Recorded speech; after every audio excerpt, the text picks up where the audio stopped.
स्वागत है आप सभी का आपके अपने चैनल पे जिसका नाम है मैग्नेट ब्रेन्स हिंदी, जहां पर आपको मिलती है क्वालिटी कंटेंट एजुकेशन बिल्कुल फ्री ऑफ कॉस्ट। मतलब ये कि ऐसा नहीं होगा कि भैया एक चैप्टर दो चैप्टर फ्री में पढ़ा दिए, उसके बाद आपसे बोला जाए कि आप कूपन खरीदिए, पैकेज खरीदिए, फीस पे कीजिए, रजिस्ट्रेशन करवाइए। स्टूडेंट्स, यहाँ पर ऐसा कुछ भी नहीं है। हमारा सिर्फ एक उद्देश्य है, शिक्षित भारत विकसित भारत। मैं आकाश आगनाले आप लोगों को पढ़ा रहा हूं कक्षा 11वीं की रसायन विज्ञान, जिसमें आज हम बात करने वाले हैं। हमारा जो पहला अध्याय है जिसका नाम है रसायन विज्ञान की कुछ मूलभूत अवधारणाएं, यानी कि some basic concepts of chemistry, उसके तीसरे एपिसोड यानी कि तीसरे भाग की, जिसमें हम देखने वाले हैं कि जब हम मापन करते हैं तो उसमें कौन सी अनिश्चितताएं आती हैं। सीधी सी बात यह है कि जब भी आप न्यूमेरिकल्स करते हो उसमें जो भी कैलकुलेशंस प्रॉब्लम आती है, राइट, कैलकुलेशन को लेकर जो भी प्रॉब्लम्स आती है उससे रिलेटेड कॉन्सेप्ट जो है आज हम डिस्कस करने वाले हैं। मानकर चलते हैं कि इस बॉटल में मेरे पास पानी है। अब भाई सीधी सी बात है, इसका कुछ ना कुछ द्रव्यमान होगा, कुछ आयतन होगा, कुछ मोलों की संख्या होगी। तो जब इन सबको हम कैलकुलेट करेंगे तो हो सकता है कि कुछ एरर आ जाए, कोई त्रुटि आ जाए, हो सकता है कि इसके मापन में कुछ परेशानी आ जाए। तो इसको दूर कैसे करते हैं, समझते कैसे हैं, ज्ञात कैसे करते हैं, उसकी जानकारी इन सबको आज हम करने वाले हैं डिस्कस। बात समझ में आ रही है? अब जैसा कि मैंने आपसे कहा कि ये इस चैप्टर की तीसरी क्लास है, तो सवाल पैदा होता है कि क्या सर इसकी पहली और दूसरी क्लास अवेलेबल है या फिर नहीं है। तो बिल्कुल अवेलेबल है। इसके पहले के जो दोनों टॉपिक हैं, राइट, जिसमें हमने बात की थी किसके बारे में, केमिस्ट्री के महत्व के बारे में, पदार्थ की अवस्थाओं के बारे में, तो ये सारी चीजें जो हैं अवेलेबल हैं मैग्नेट ब्रेन्स हिंदी पर। आप आसानी से देख लीजिए, सब कुछ उपलब्ध है। प्लेलिस्ट के लिंक मैं आपको डाल दूंगा, वहां से भी आपको ये चीजें मिल जाएंगी। तो जल्दी से हम ये देख लेते हैं कि आज की जो क्लास है हमारी, उसमें हम कौन सी चीजों को कवर करने वाले हैं। स्टूडेंट्स, ये जो क्लास है ये सिर्फ एक टॉपिक नहीं है, इसमें छुपा हुआ है बेसिक कॉन्सेप्ट्स का खजाना। इसको बड़े ध्यान से सुनिएगा, क्योंकि आज से लेकर जब तक आप पढ़ाई करेंगे और जब तक आप कैलकुलेशंस करेंगे, जब तक आप न्यूमेरिकल्स करेंगे, कोई फर्क नहीं पड़ता कि आप कौन से सब्जेक्ट में करेंगे, केमिस्ट्री में करेंगे, फिजिक्स में करेंगे या मैथ्स में करेंगे, इक्का दुक्का बायोलॉजी में भी करेंगे, तो जब तक आप कैलकुलेशन करते रहोगे तब तक ये जो कॉन्सेप्ट है, ये जो चैप्टर है, ये जो चीज आज हम पढ़ने वाले हैं, ये काम आने वाली है।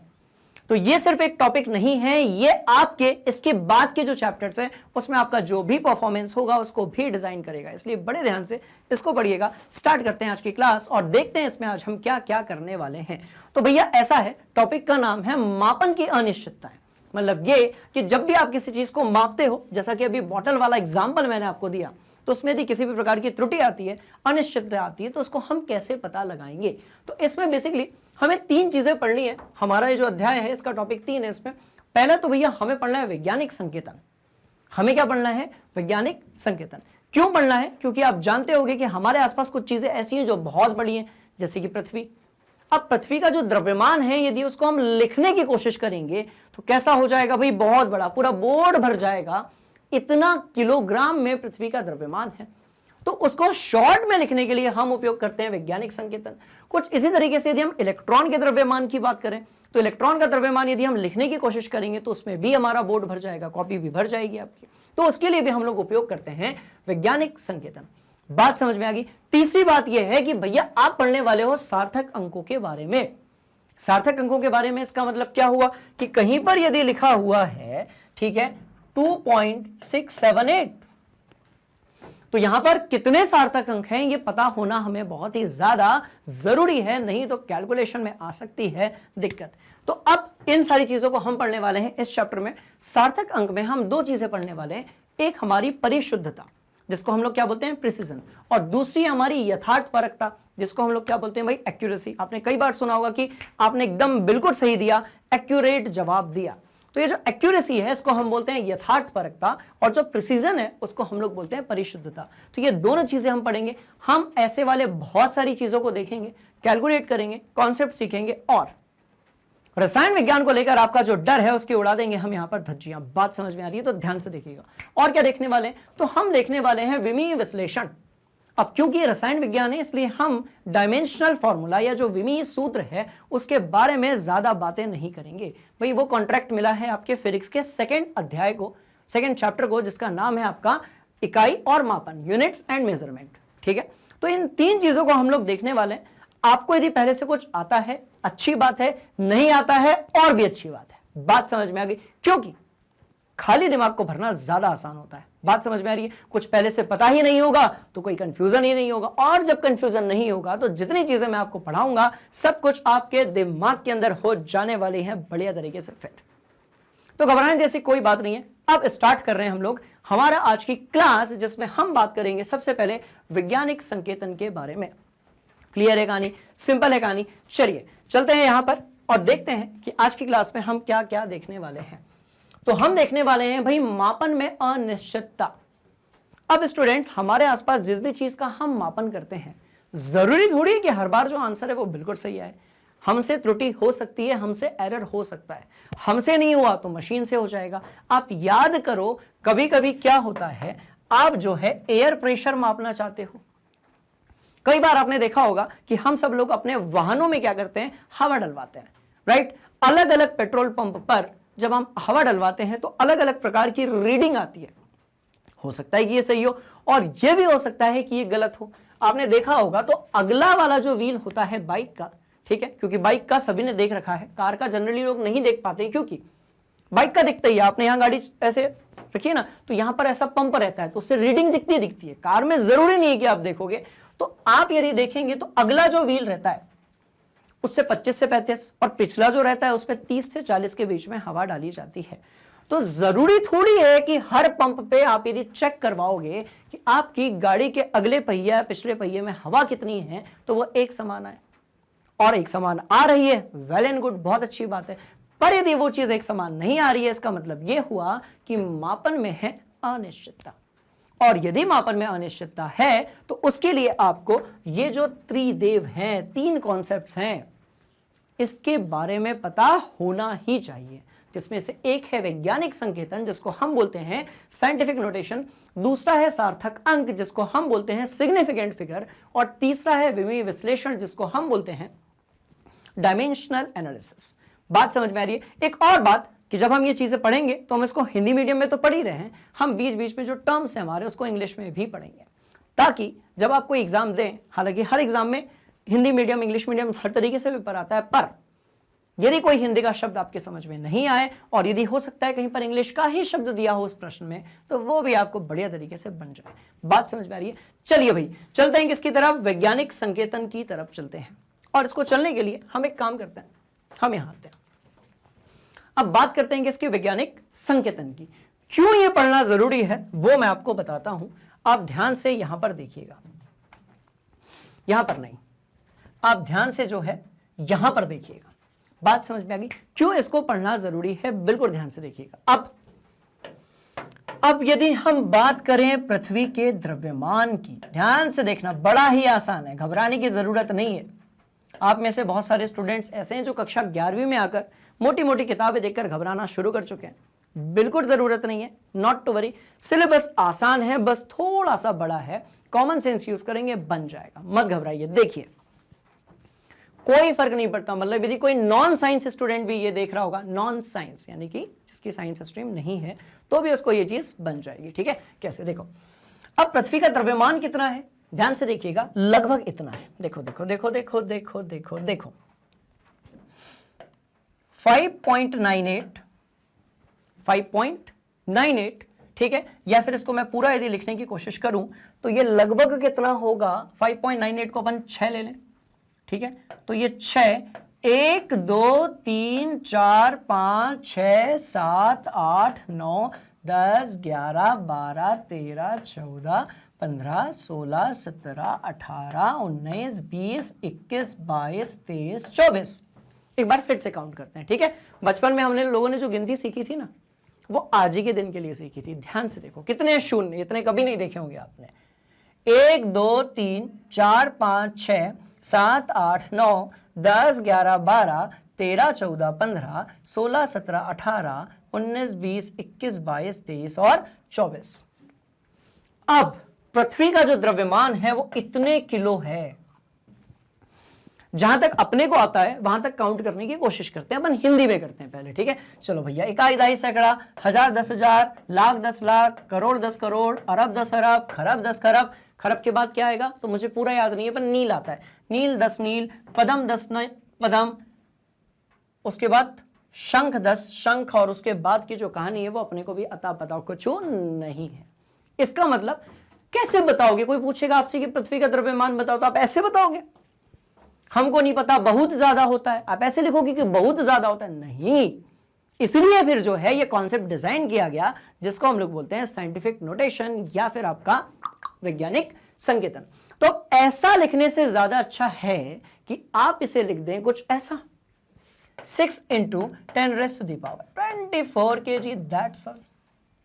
तो समझ में आया? अब बताओ कौन सा आसान है, ऊपर वाला कि नीचे वाला?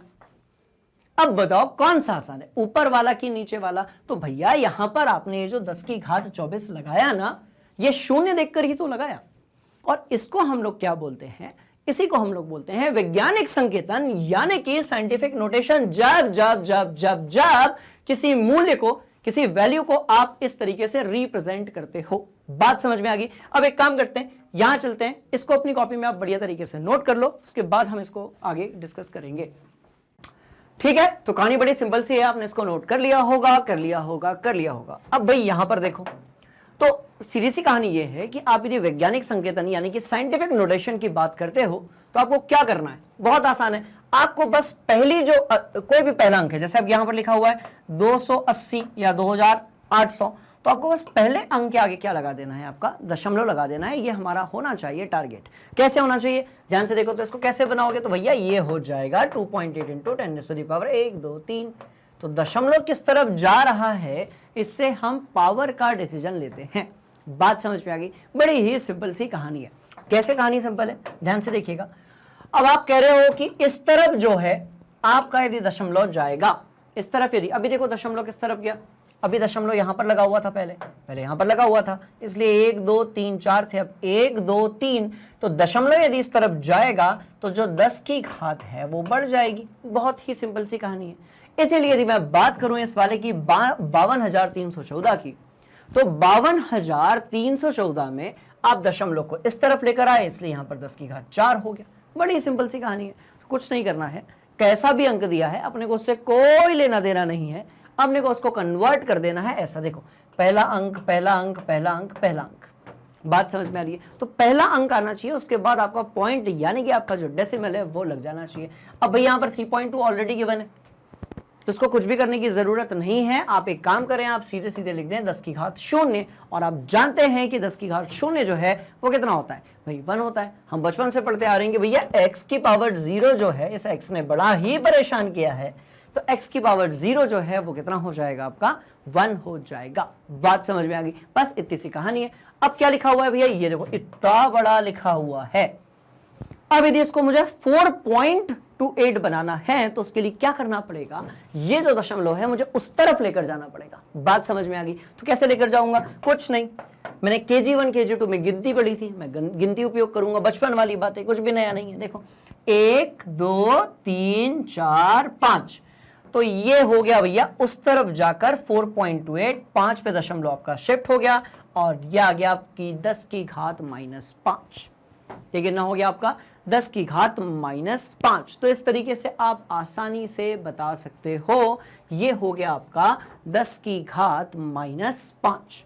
बात समझ में आई? अब एक बात बताओ, यहां पर कितना है? तो देखो 6 पॉइंट में बनाना है अपने को, तो अभी दशमलव यहां लगा हुआ है, तो 1 2 3 4 5 6 7 और 8, तो ये हो जाएगा कितना? 6.02 × 10⁻8। कहानी सिंपल है। आपका डेसिमल यदि इस तरफ ट्रैवल करेगा, आपका दशमलव यदि उस तरफ ट्रैवल करेगा, तो 10 की जो घात है वो कम हो जाएगी। यदि आपका पावर यानी कि आपका जो डेसिमल है, राइट, आपका जो डेसिमल जो है वो इस तरफ ट्रैवल करेगा, तो 10 की जो घात है वो बढ़ जाएगी। तो सीधी सी कहानी ये है। आप इसको इस तरीके से अपनी कॉपी में नोट कर लीजिए। बहुत ही बढ़िया कॉन्सेप्ट है। और क्या है वो ये है, देखो, यदि आपका डेसिमल इस तरफ आता है तो जो पावर है वो बढ़ जाएगी। यदि आपका डेसिमल इस तरफ जाता है तो जो पावर है वो आपकी कम हो जाएगी। खेल खत्म। अब यदि कहीं पर लिखा हुआ है पहले से ही पावर के रूप में, पहले से ही कहीं पर दिया हुआ है पावर के रूप में, आपने कहा 5540 × 10 की घात 3, अब इसको परिवर्तित करना है, तो आप इसको कैसे लिखोगे? बड़ी सिंपल सी कहानी है भैया, 5.40 × 10⁻2 × इस पूरे को लिखेंगे 10⁻³ so this will turn into what 5.40 और 10 की घात हो जाएगी 5। मतलब सीधी बात ये कि ऐसा कुछ है नहीं कि अपने को परेशानी हो, ऐसा कुछ है ही नहीं स्टूडेंट्स कि अपने को परेशानी हो। और यदि परेशानी हो रही है बिल्कुल परेशान मत हो, अपन मिलकर करेंगे, बढ़िया से करेंगे, राइट। बात समझ में आ गई। सो दिस इज द तरीका, ये एक ऐसा तरीका है जिससे आप साइंटिफिक नोटेशन या फिर वैज्ञानिक संकेतन में कोई भी दिक्कत आपको नहीं आने वाली है। इसको आप अपनी कॉपी में नोट कर लो, इधर वाला तो नोट कर ही लिया है, उसे भी नोट कर लो, ठीक है। चलो, तो हम जिसका चाहें, जैसा चाहें वैसा चाहें बना सकते हैं, कोई दिक्कत वाली बात नहीं है। अच्छा एक बात बताओ, क्या मैंने आप लोगों को फेम्टो, नैनो, पीको, माइक्रो ये सारी चीजें पढ़ा दी हैं? यदि पढ़ा दी है तो उसके बाद भी मैं क्या करता हूं, कुछ क्वेश्चंस करवा देता हूं जिसमें आप, कई बार पूछ लिया जाता है कि भैया मिलीमीटर को सेंटीमीटर में कन्वर्ट करो, सेंटीमीटर को पिकोमीटर में कन्वर्ट करो, पिकोमीटर को किलोमीटर में कन्वर्ट करो, कैसे करोगे? ऐसे करोगे, ध्यान से देखो। तो हम चलते हैं यहां पर। अब आप यदि जानते हो तो एक पूरी सीरीज हम लोगों ने बना रखी है जिसमें हम माइक्रो, मिली, फेम्टो ये सारी चीजों की बातें करते हैं। क्यों करते हैं? क्योंकि हमारे आसपास कुछ ऐसी चीजें हैं जो बहुत बड़ी है, जैसे कि पृथ्वी, सूरज हो गया। कुछ ऐसी चीजें हैं जो कि बहुत छोटी है, जैसे कि इलेक्ट्रॉन, प्रोटॉन, न्यूट्रॉन हो गए, राइट। तो इसके लिए हमें साइंटिफिक नोटेशन के बारे में पता होना चाहिए। अब ये बताओ 10⁻³ क्या है? तो भैया ये मिली है। 10⁻⁻6 क्या है? तो ये माइक्रो है। 10⁻⁻9 क्या है? तो ये नैनो है। 10⁻⁻12 क्या है? तो ये पीको है। ऑन द सेम वे 10⁻³ क्या है? तो ये किलो है। 10⁻6 क्या है? तो मेगा है। कैसे याद करते हो? Kilobyte, megabyte, gigabyte, terabyte, yes और नो। और 10⁻9 क्या है? तो मेगा के बाद क्या आ जाएगा? तो ये मेगा है और ये उसकी छोटी बहन गीगा है, सॉरी बड़ी बहन गीगा है। बात समझ में आ रही है? और इसके बाद 10⁻, इन सबकी बड़ी बहन जो है वो क्या है आपकी? तो वो होगी आपकी टेरा। बात समझ में आ गई? तो वो कितनी होगी? तो भैया वो होगी आपकी टेरा। That's all. तो ये हो गई आपकी टेरा। सिंपल सी कहानी है, आसान सी कहानी है। अब ध्यान से देखिएगा।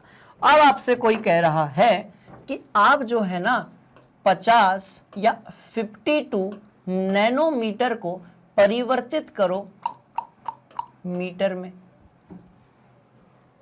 52 नैनोमीटर को आप परिवर्तित करिए मीटर में। क्या करोगे? सिंपल सी कहानी है। क्या करोगे? आप लिखोगे 52 गुणा 10 की घात -9 और ये आ गया आपका मीटर। खेल ही खत्म हो गया। अब यदि आपसे कोई बोलता है कि 52 मीटर को परिवर्तित करो dash dash dash dash dash dash, और यहां पर बोलता है कि भैया नैनोमीटर में परिवर्तित करो 52, राइट। 52 मीटर को आपको परिवर्तित करना है किस पे? नैनोमीटर में। कैसे करोगे? सिंपल सी कहानी है। कैसे सिंपल सी कहानी है मैं बताता हूं। देखो, अब 52 मीटर है। अब मीटर बड़ा है और नैनोमीटर कैसा है? छोटा है। आपको कुछ नहीं करना है, आप यहां पर देखिए, एकदम ही सिंपल सी कहानी है। देखो ये मीटर है ये मीटर है। अच्छा, ये यहां पर नैनो है। अब नैनो जो है वो क्या होता है? तो नैनो होता है 10 की घात आपका, ये देखो ये 10 बना हुआ था, राइट। ये 10 की घात -9। अब यहां पर मीटर है, वहां पर क्या है? नैनोमीटर लिखा हुआ है। तो कुछ ऐसा लेकर आओ, राइट। अब जैसे यहां पर मीटर है तो उस तरफ भी क्या आना चाहिए भैया? मीटर आना चाहिए। सीधी बात यह है कि यदि इसको मैं ऐसे कुछ लिखता हूं 52.10⁹ नैनोमीटर, तो क्या मेरा काम चल जाएगा? बिल्कुल चल जाएगा, क्योंकि यदि इसको मैं थोड़ा और सॉल्व करूंगा तो 10⁻9 into what is nano? 10⁻⁻9। So this is 10⁻⁻9 metre. क्या कुछ कहानी आपके समझ में आई? बिल्कुल समझ में आई होगी। मतलब ये कि ये देखो नैनो इसमें छुपा हुआ है ना, तो ये दोनों एक दूसरे के इंपैक्ट को कैसा कर देंगे भैया? कैंसिल आउट कर देंगे। And this will turn into what? 52 metre. बात समझ में आ गई? तो देखो सेम आ गया। तो दोनों तरफ का आंसर सेम आना चाहिए। तो इसका मतलब क्या हुआ कि आप इसको यदि नैनोमीटर में परिवर्तित करना चाहते हो तो यहां पर आपको ऐसा कुछ लिखना पड़ेगा जो नैनो के साथ मिलकर मीटर में कन्वर्ट हो जाए। बात समझ में आ रही है? एक सवाल और करेंगे मस्त वाला, ध्यान से देखिएगा। यहां ऐसा कुछ लिखिए कि वो परिवर्तित हो जाए किसमें? नैनो के साथ मिलकर, उसी में जो इस तरफ दिया हुआ है। समझेंगे? पक्का जी? एक सवाल और लेंगे, ध्यान से देखिएगा, है ना। पहले तो इसको नोट करो, उसके बाद एक सवाल और करेंगे।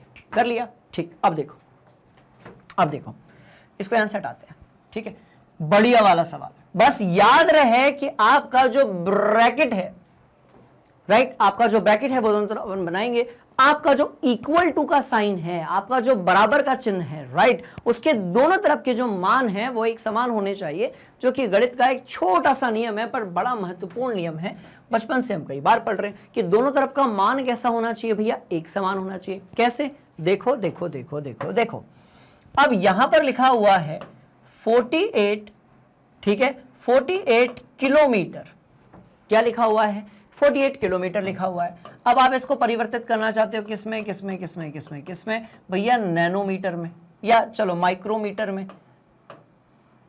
तो किलो क्या होता है वो भी लिख लेते हैं हम लोग। देखो किलो क्या होता है, तो किलो होता है आपका 10 की घात 3, इसको अपन के से रिप्रेजेंट करते हैं। माइक्रो आपका क्या होता है, तो 10 की घात 6 होता है, और इसको हम लोग म्यू से रिप्रेजेंट करते हैं। और ये सारी चीजें जो है मैं आप लोगों को ऑलरेडी कई बार बता चुका हूं, हम लोगों ने डिस्कस किया हुआ है। चलिए बढ़िया, अच्छी बात है। तो यहां पर दिया हुआ है किलोमीटर और यहां दिया है माइक्रोमीटर। बात समझ में आ गई? अब एक काम करते हैं, आंसर तो हमारा नीचे आएगा, इसको हम थोड़ा और सिंप्लीफाई करते हैं। तो ये हो गया 48 इंटू 10⁻³ मीटर। हमने कहा ठीक है जी। अब स्टूडेंट्स कैसे भी करके उस तरफ अपने को जो है किसमें लेकर आना है भैया? इस तरफ भी अपने को ऐसा ही आंसर लेकर आना है। तो हम यहां पर तो सबसे पहले ऐसा लिख देंगे 10⁻⁻6 और मीटर। क्यों लिखा -6? क्योंकि ऑलरेडी वहां पर कौन सी चीज है आपके पास? माइक्रो है। अब यहां पर 3 है, यहां पर -6 है, तो ऐसी कौन सी चीज है, ऐसी कौन सी चीज है जिसका यहां पर गुणा करोगे तो फिर यही आंसर आएगा? तो ध्यान से देखो, 48 तो आपका रहेगा ही रहेगा, उसको कोई चेंज नहीं कर सकता। 48 गुणा भैया यहां पर आपकी 10 की घात 3 है और यहां पर 10 की जो घात है वो -6 है। एक तरफ 10 की घात 3 है, एक तरफ 10 की घात -6 है। क्या होगा क्या होगा क्या होगा? किससे गुणा करोगे? 10 की घात किससे गुणा करोगे? 10 की घात कौन से नंबर से गुणा करोगे कि आपका जो आंसर है वो 3 आ जाए? तो बड़ी ही सिंपल सी कहानी भैया, 9 से गुणा करेंगे। सर छोटी मोटी बातें, बचपन की बातें, इतनी आसान मैथ्स तो है ना, आसान मैथ्स। बात समझ में आ गई? तो सिंपल सी कहानी है कि इसको यदि मैं और सॉल्व करूंगा तो भैया 9 - 6 कितना होता है? तो बताओ जरा, 9 - 6 कितना होता है? तो ये होता है आपका 3। तो आ तो गया 10 की घात 3। बात समझ में आई? तो सिंपल सी कहानी है कि अब इसको मैं वापस से वैसे ही लिख दूंगा जैसा मुझे इसको लिखना था। बात समझ में आ गई? तो इसको मैं अब वापस से वैसा ही लिख दूंगा। हाँ ले लो, तो 48 किलोमीटर। तो आपको समझना पड़ेगा, यदि कहीं पर किलोमीटर दिया हुआ है मतलब किलो में 10 की घात 3 जो है वो छुपा हुआ है। बात समझ में आ रही है? पक्का ना? चलिए, और यहां पर क्या है, तो ये हो जाएगा 48 इंटू 10⁻⁹। क्यों किया था 9? ताकि यहां पर जो 3 था उसको अपन उस तरफ भी 3 कर सके, राइट, इसलिए वहां पर अपन ने 9 कर दिया। और यहां पर माइक्रोमीटर रहने तो ना, क्या फर्क पड़ता है? बात समझ में आ रही है? तो बिल्कुल भी मक्कारी नहीं करनी है, बहुत इंपॉर्टेंट चीजें होती हैं। पहला वाला चैप्टर बहुत सारे स्टूडेंट्स छोड़ देते हैं और उसका वो खामियाजा 2 साल तक, एटलीस्ट अगले 2 साल तक आप लोग फिजिक्स केमिस्ट्री के कैलकुलेशंस में भुगतते रहते हो, जब आप ये कन्वर्जन नहीं कर पाते हो।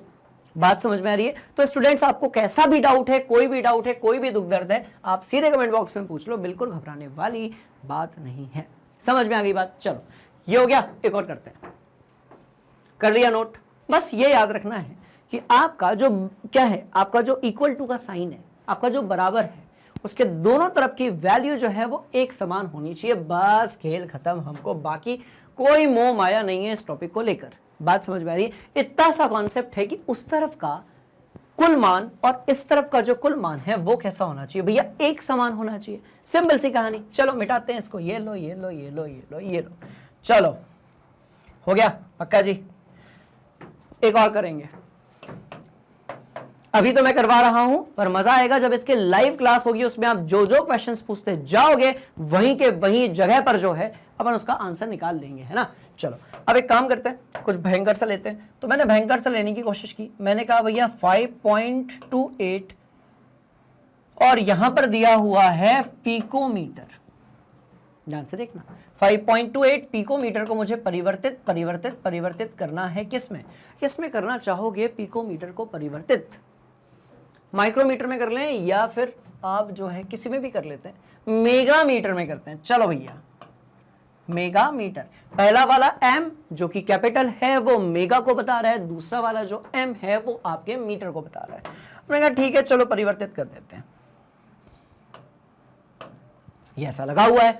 चलिए भाई बढ़िया है, अच्छी कहानी। चलो कुछ मत करो, इसको आप बीच में अंदर की बात आप इसको चुपचाप जो है पीको कितना है बताओ, कहां गया?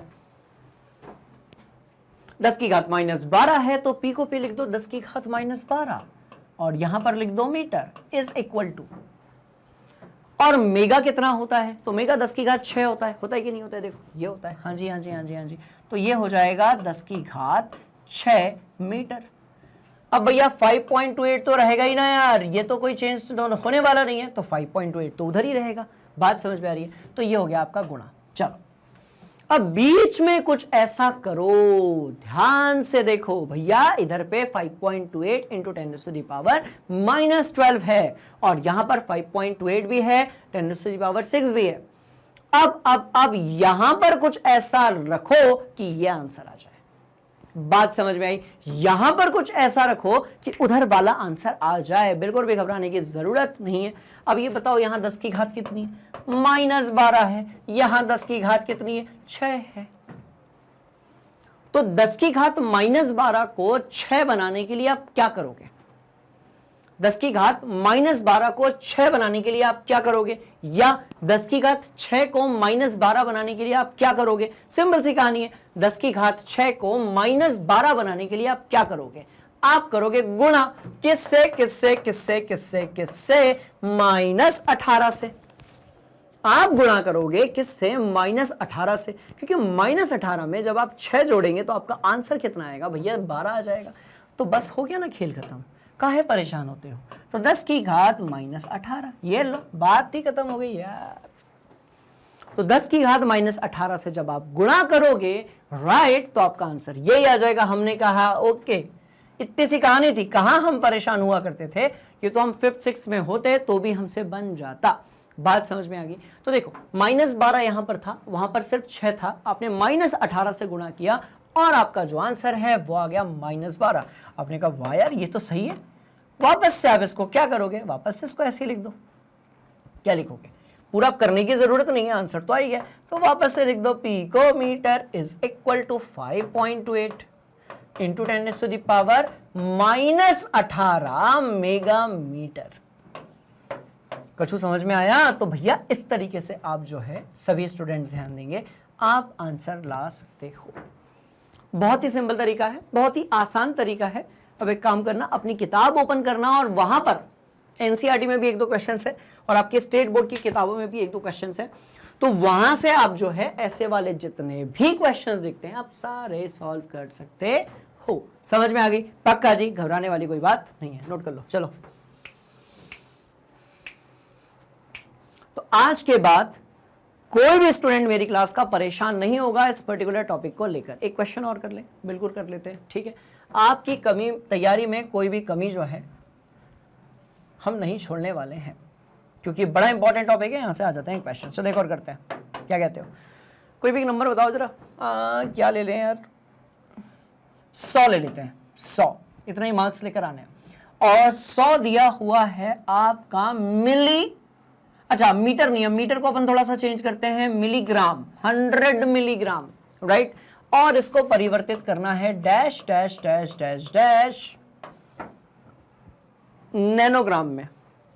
हमने कहा कर देंगे, चलो डैश नैनोग्राम में। मिलीग्राम में दिया है, नैनोग्राम में बदलना है। हमने कहा ठीक है जी, कोई दर्द नहीं है, कोई दिक्कत नहीं है। चलो तो कैसे हो गया, कैसे हो गया? तो यहां पर तो देखो ये 100 गुणा 10 की घात, देखो मिली है तो मिली कितना होगा? तो 10 की घात -3 होगा, ग्राम ग्राम रहेगा, इज इक्वल टू, फिर से यहां पर अब ये 100 तो रहेगा ही रहेगा, ये जो नंबर है ये तो बदलने वाला है नहीं, गुणा गुणा गुणा गुणा और 10⁻⁹ तो रहेगा ही रहेगा। नैनो है तो क्या रहेगा 10⁻⁻⁹ ग्राम का ग्राम रहेगा, नंबर का नंबर रहेगा, जो नंबर यहां था वो लिखा हुआ है उसको कोई चेंज नहीं कर सकता। बात समझ में आ गई? पर बात समझ में आ रही है? कुछ ऐसा करो कमाल कि ये -9 जो है ये परिवर्तित हो जाए -3 में। कुछ ऐसा करो कमाल कि -9 जो है वो परिवर्तित हो जाए -3 में। कुछ ऐसा करो कमाल कि -9 जो है वो परिवर्तित हो जाए -3 में। कैसे करोगे? क्या जोड़ोगे -9 में कि आपका जो है -3 आ जाए? तो आपने कहा सर कितना इजी है, हम इसमें जोड़ने वाले हैं क्या?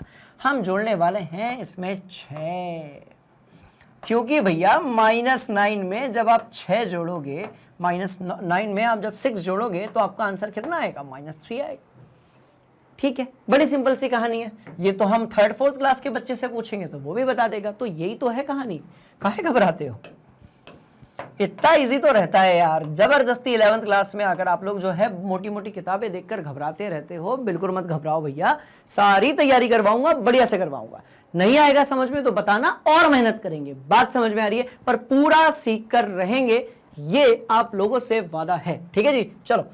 तो ये -3 हो गया, ये -9 हो गया। सीधी सी बात कि हमने जैसे ही देखा यहां पर -3 है, हमने जैसे देखा यहां पर -9 है, हमने कहा कुछ ऐसा करो कि ये जो है कुछ ऐसा यहां पर गुणा करो कि -9 और जिसको जोड़ रहे हो वो मिलकर 3 बना ले माइनस में। तो आपने 6 से कर दिया। तो हमने कहा अरे वाह क्या बात है, वापस से वैसा का वैसा लिख दो, क्या फर्क पड़ता है।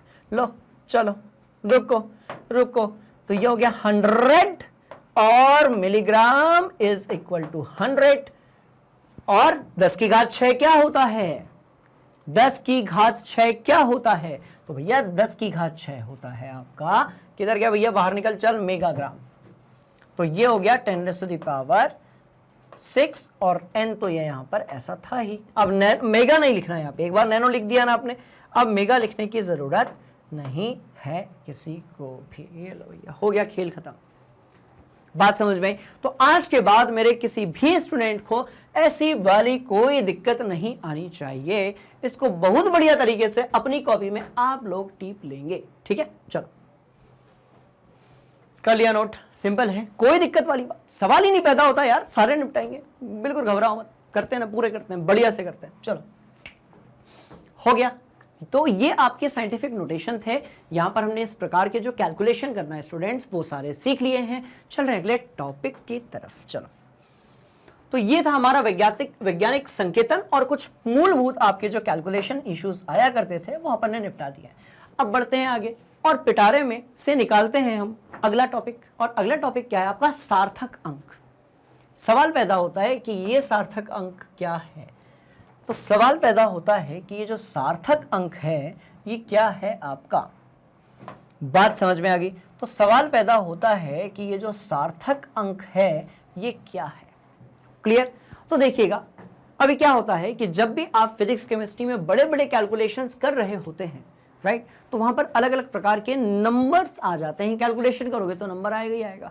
तो हमने क्या किया, हमने एक ऐसा कॉन्सेप्ट बनाया जिससे हम बता सकें कि कितने जो अंक हैं वो हमारे काम के हैं, कितने जो अंक हैं वो हमारे कैसे हैं भैया, काम के हैं। अब जैसे ये यहां पर लिखा हुआ है 2000, तो डेली लाइफ में 2000 का मतलब 4 अंक हैं, बट यदि हम कायदे से देखें तो भैया यहां 2000 का मतलब सिर्फ एक ही अंक है, विच इज 2।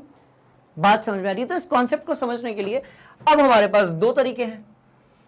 एक तरीका तो ये है कि मैं पूरे आपको रूल समझा दूं और उसके बाद सवाल पर लेकर जाऊं, पर नहीं, हम भी खतरों के खिलाड़ी हैं, हम ऐसा करने वाले ही नहीं है। क्योंकि क्या होता है, थ्योरेटिकल तरीके से जब किसी चीज को बहुत ज्यादा पढ़ो तो वो बोर मारने लगता है। तो हम एक काम करते हैं, हम ये वाला तरीका ही नहीं अपनाते, हम इसकी अपनाते हैं निंजा टेक्निक।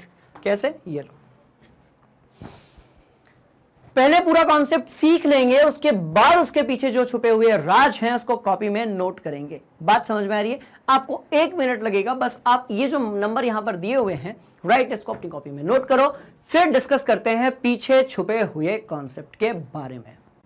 चलिए भाई, तो जिस तरीके से आपने इसको पूरा नोट कर लिया होगा, अब बिल्कुल घबराने की जरूरत नहीं है। अब बस अगले 5 मिनट बड़े ध्यान से इस कहानी को सुनिएगा, सारा कॉन्सेप्ट एक ही बार में हो जाएगा क्लियर। कैसे हो जाएगा? सबसे पहला देखो, एक तरफ हमारे पास लिखी हुई है संख्या, तो एक तरफ हमारे पास लिखी हुई है संख्या और यहां पर लिखा हुआ है सार्थक अंक। हमने कहा ठीक है भैया, एक तरफ लिखी हुई है संख्या और एक तरफ क्या लिखा हुआ है आपका सार्थक अंक। अब देखिए संख्या कितनी लिखी है यहां पर, तो यहां पर 5 संख्या लिखी हुई है, 5 अंक दिए हुए हैं इस संख्या में और सार्थक अंक कितने हैं 5 है। सीधी सी कहानी है कि यदि आपके पास नॉन जीरो डिजिट्स हैं, यदि आपके पास वो सारी डिजिट है जो कि नॉन जीरो है, तो आपका आंसर हमेशा वही रहेगा। मतलब यहां पर आप देखिए कितनी नॉन जीरो डिजिट्स है, तो देखो 1 2 3 4 5, तो आंसर क्या होगा आपका 5। और सिंपल तरीका ये है, और वो ये है कि भैया आपके पास यदि कोई नॉन जीरो डिजिट है, उसके बाद भले ही कितने भी जीरो आ जाए और उसके बाद यदि ऐसा है तो भी सार्थक संख्या कितनी होगी 6 होगी। तो आप कुछ मत करो, सीधी सिंपल सी कहानी है। और यहीं पर सबसे ज्यादा कंफ्यूजन होता है और इसको क्लियर हमने कर लिया है कि पहला अंक देखना है सभी को और अंतिम अंक देखना है। बड़ी सिंपल सी एक कहानी जो मुझे है आप लोगों को सुनानी, राइट। पहला अंक देखना है और अंतिम अंक देखना है, और दोनों ही यदि नॉन जीरो हैं, नॉन जीरो मतलब शून्य के अलावा कोई भी अंक यदि यहां पर है, बस शून्य नहीं होना चाहिए, पहला और अंतिम अंक, बस पहला और क्या देखना है आप लोगों को, अंतिम अंक देखना है। क्लियर है कहानी। तो आप यदि पहला और अंतिम अंक देखते हैं और यदि वो शून्य नहीं है तो कोई फर्क नहीं पड़ता बीच में शून्य आता है कि नहीं आता है, कि आता है कि नहीं आता है, कि आता है कि नहीं आता है। बीच में शून्य आता है कि नहीं आता है, इससे कोई फर्क नहीं पड़ता। ये हो जाएगा कितना, 1 2 3 4 5 6 7 8 9। तो सार्थक अंक कितने हो जाएंगे स्टूडेंट्स, तो ये हो जाएंगे अपने 9। बात समझ में आ गई। तो पहला अंक देखिए, अंतिम अंक देखिए। अच्छा बीच में कहीं दशमलव लगाए तो भी उससे अपने को कोई मतलब नहीं है, दशमलव यहां लगा दो, दशमलव यहां लगा दो, कहीं पर भी लगा दो, इधर लगा दो, इसको हटा दो, दैट्स ऑल। बात समझ में आ गई। तो पहला अंक अंतिम अंक के बीच में कुछ भी आए, दशमलव आए, शून्य आए, कोई और अंक आए, हमको उससे कोई मतलब नहीं है, क्योंकि हमारा जो कॉन्सेप्ट है वो क्लियर हो चुका है। तो उतने होंगे सार्थक अंक। बात समझ में आ रही है। इसीलिए आप ध्यान से देख रहे होंगे कि यहां पर भी सार्थक अंक 5 है, और कहां पर 5 है, बस हो गया। अभी ये वाला कॉन्सेप्ट यहां पर खत्म हो गया। तो ऐसी कोई संख्या जिसका पहला और अंतिम अंक जो है यदि वो नॉन जीरो है, तो जितने अंक उसके अंदर आएंगे वो सभी के सभी क्या होंगे, आपके सार्थक अंक होंगे। कोई फर्क नहीं पड़ता कि बीच में दशमलव आ रहा है, कि शून्य आ रहा है, कि क्या आ रहा है। बात समझ में आएगी। तो पहला रूल क्लियर हो गया। अब चल रहे हैं दूसरे वाले रूल की तरफ। चलो अब दूसरा वाला रूल क्या कहता है, ध्यान से देखिएगा। यदि कहीं पर ऐसा लिखा हुआ है, देखो 600 के आगे 2 ऐसे जीरो लगे हुए हैं, राइट। तो इसका मतलब यह है कि जब हम इसकी काउंटिंग करेंगे तो दशमलव के बाद भी 2 जीरो तक हम इसको काउंट करेंगे। इसके ज्यादा क्वेश्चंस आप लोग भौतिकी में पढ़ेंगे, हम केमिस्ट्री में बिल्कुल बेसिक क्वेश्चंस पढ़ रहे हैं। तो 600 के बाद यदि ऐसे 2 शून्य लगे हुए हैं तो आपको उसको काउंट करना है, आपको उसको काउंट करना है। मान लेते हैं कि यहां पर लिखा हुआ है आपका, ठीक है, 540, और फिर यहां पर लिखा हुआ है 1 2 3। तो अब सार्थक अंक कितने हैं आपके, तो ये हो जाएंगे आपके 6 हो जाएंगे। पर यदि लिखा हुआ है 500, देखो देखो देखो देखो देखो देखो, ऐसा लिखा हुआ है तो सार्थक अंक कितने हो जाएंगे 2। पर यदि लिखा हुआ है इतना इतना इतना इतना इतना, और यदि यहां पर लिखा हुआ है ऐसा, तो अब सार्थक अंक फिर से कितने हो जाएंगे, 6 हो जाएंगे। बात समझ में आ रही। कंफ्यूजिंग तो है पर आराम से प्रैक्टिस करेंगे तो हो जाएगा। तो ध्यान से देखिएगा, 540 के बाद यदि यहां पर दशमलव बना है और ऐसे 3 लगे हैं तो फिर 6 होंगे, कुछ भी नहीं लगा है तो 2 होंगे। यदि आपने इस तरीके से बता दिया है तो इससे यह साबित हो रहा है कि हम किसी एक ऐसी संख्या की बात कर रहे हैं जो हमारे राशि यानी कि मनी यानी कि रोकड़ा को रिप्रेजेंट कर रहा है। तो वहां पर भी आपके जो सार्थक अंक हैं वो कितने हो जाएंगे, 6 हो जाएंगे। इतनी सी बात। अच्छा जी, चलिए, तो ये 3 ऐसे एग्जाम्पल थे जहां से आप समझ सकते थे। अब इसको बेस बनाकर हम कौन सा क्रॉस चेक कर लेते हैं। देख लो, ये वाला आपके समझ में आ गया होगा, ये भी आपके समझ में आ गया होगा। देखो ये 6 थे तो ये 6 लिख दिया आपने, ठीक है। और कहीं पर है क्या, ये देखो इस पे 5 लिखे हुए हैं, और कहीं पर है क्या, और कहीं पर है क्या, और कहीं पर है क्या, नहीं, ठीक है। तो इस तरीके से ही हो गया। अच्छा ठीक है, बात समझ में आ गई। एकदम ही सिंपल सी कहानी है। अच्छा एक और चीज, तो एक रूल तो ये वाला हो गया आपका कि यदि यहां पर कहीं पर बीच में दशमलव आ रहा है तो पूरे अंकों को आपको जो है काउंट करना है। बेसिकली सार्थक अंक में कंफ्यूजन ही तब होता है जब हम एंट्री कराते हैं किसकी, शून्य यानी कि जीरो की। अब ये यहां पर जीरो आ गया इसलिए अपने को कंफ्यूजन हो सकता था, पर कंफ्यूजन की इतनी मजाल थोड़ी है कि वो हम लोगों को हो जाए। बात समझ में आ रही है? तो बड़ी सिंपल सी कहानी है, घबराने की जरूरत नहीं है। चलो ये वाला अपना हो गया। अब यहां पर क्या है, यदि ऐसा कुछ दिया हुआ है, देखो कहीं दशमलव लगा है क्या, दो चीज चेक करो, ना तो कहीं दशमलव लगा है और ना ही कहीं लगी हुई है कोई इकाई। कैसी इकाई, जैसे कि देखो यहां ग्राम लिखा हुआ है, यहां पर सेंटीमीटर लिखा हुआ है, ऐसी कोई भी इकाई यहां पर नहीं लगी हुई है। इसका मतलब यह हुआ कि हम सिर्फ स्टार्टिंग के सिर्फ दो अंक जो है उसको मान देंगे और हमारा आंसर जो है वो कितना हो जाएगा, 2 हो जाएगा। हाँ यहां पर कुछ आ जाता है एक ऐसा अंक जो कि शून्य नहीं है तो फिर सभी काउंट हो जाते हैं, ठीक है। और यदि ऐसे कोई अंक दिए हुए हैं जिसमें बीच में इस तरीके से लगा हुआ है जो कि गणना कर रहा है कि भैया 1000 है, फिर सैकड़ा है, फिर 1000 है, फिर लाख है, राइट, यदि ऐसा कुछ लिखा हुआ है तो आपको फिर सबको काउंट करना है, क्योंकि इसका मतलब हो रहा है आपका किससे, राशि से, मनी से और रोकड़े से। बात समझ में आ गई? चलिए तो इस तरीके से ये कॉन्सेप्ट हो गया। अब देखो अब एक नया कॉन्सेप्ट और है, इसको आपने नोट कर लिया। अब एक नया कॉन्सेप्ट और है, वो भी देख लेते हैं, है ना। 1 मिनट का टाइम दो जरा, इसको बना लूं मैं। अब भैया अगली कहानी क्या है, कहीं पर लिखा हुआ है 657 गुणा 10 की घात 8, कहीं पर लिखा हुआ है 657 गुणा 10 की घात -3, कहीं पर लिखा हुआ है 657 गुणा 10 की घात, अरे जहां तक मन है वहां तक लिखो यार, क्या फर्क पड़ता है। अब देखो यदि कहीं पर ऐसी संख्या दी हुई है तो आपको बिल्कुल नहीं घबराने की जरूरत है, क्योंकि इसकी कोई मतलब नहीं रह जाती। इसलिए आप इसके अंदर जो भी आपके शून्य छुपे हुए हैं उसको काउंट नहीं करना है। तो यहां पर इन सब में जो सार्थक अंक है वो कितना हो जाएगा, 3 हो जाएगा। मतलब ये कि अब आपको ये वाला भी समझ में आ गया होगा। यदि कहीं पर लिखा हुआ है कि 1 2 100 1000 1 × 10⁻⁴ यहां पर 8 है, तो आपको सार्थक अंक सिर्फ कितने लिखने हैं, 4 लिखने हैं। That's all. बात समझ में आ रही है? तो बड़ा ही आसान है, इस तरीके से सार्थक अंक यहां पर 4 हो जाएंगे, यहां पर 3 हो जाएंगे। यदि आपसे कोई कह रहा है कि भैया देखो 450 के आगे एक शून्य और लगा दो और 10⁻⁻⁷, अब बताओ सार्थक अंक कितने होंगे, तो यहां पर सार्थक अंक सिर्फ आपके 2 होंगे, क्योंकि ये दोनों शून्य भी उसमें चले जाएंगे। तो यहां पर सिर्फ कितने होंगे, तो भैया ये होंगे आपके सिर्फ 2। सीधी सी बात है, ऐसे क्वेश्चंस बनते ही तब हैं, सिर्फ सूत्र लिखने से, फॉर्मूला लिखने से कुछ होने वाला नहीं है। ढेर सारे क्वेश्चंस करेंगे, ऑटोमेटिकली बन जाएंगे। बात समझ में आ गई? तो यदि कहीं पर 10 की घात वाली कहानी दी हुई है तो 10 की जो घात है उसमें सिर्फ शून्य है, वो अपने को काउंट करने की जरूरत नहीं है। बात समझ में आ गई? तो इस पूरे को अपन यहां से हटा देते हैं, ठीक है। चलो हटा दें, नोट कर लो आप, पहले कर लिया, ठीक है। चलो ये हटा दिया गया, तो इस पूरे को यहां से हटा दिया गया। हट जा भाई, हट जा, बिल्कुल ठीक। चलिए अब यदि कहीं पर स्टूडेंट्स दिया हुआ है कि भैया 0.000000023, इधर के शून्य बिल्कुल भी काउंटेबल नहीं है, तो सार्थक अंक कितना होगा, तो सिर्फ होगा आपका 2। पर यदि कहीं दिया है 0.000100023,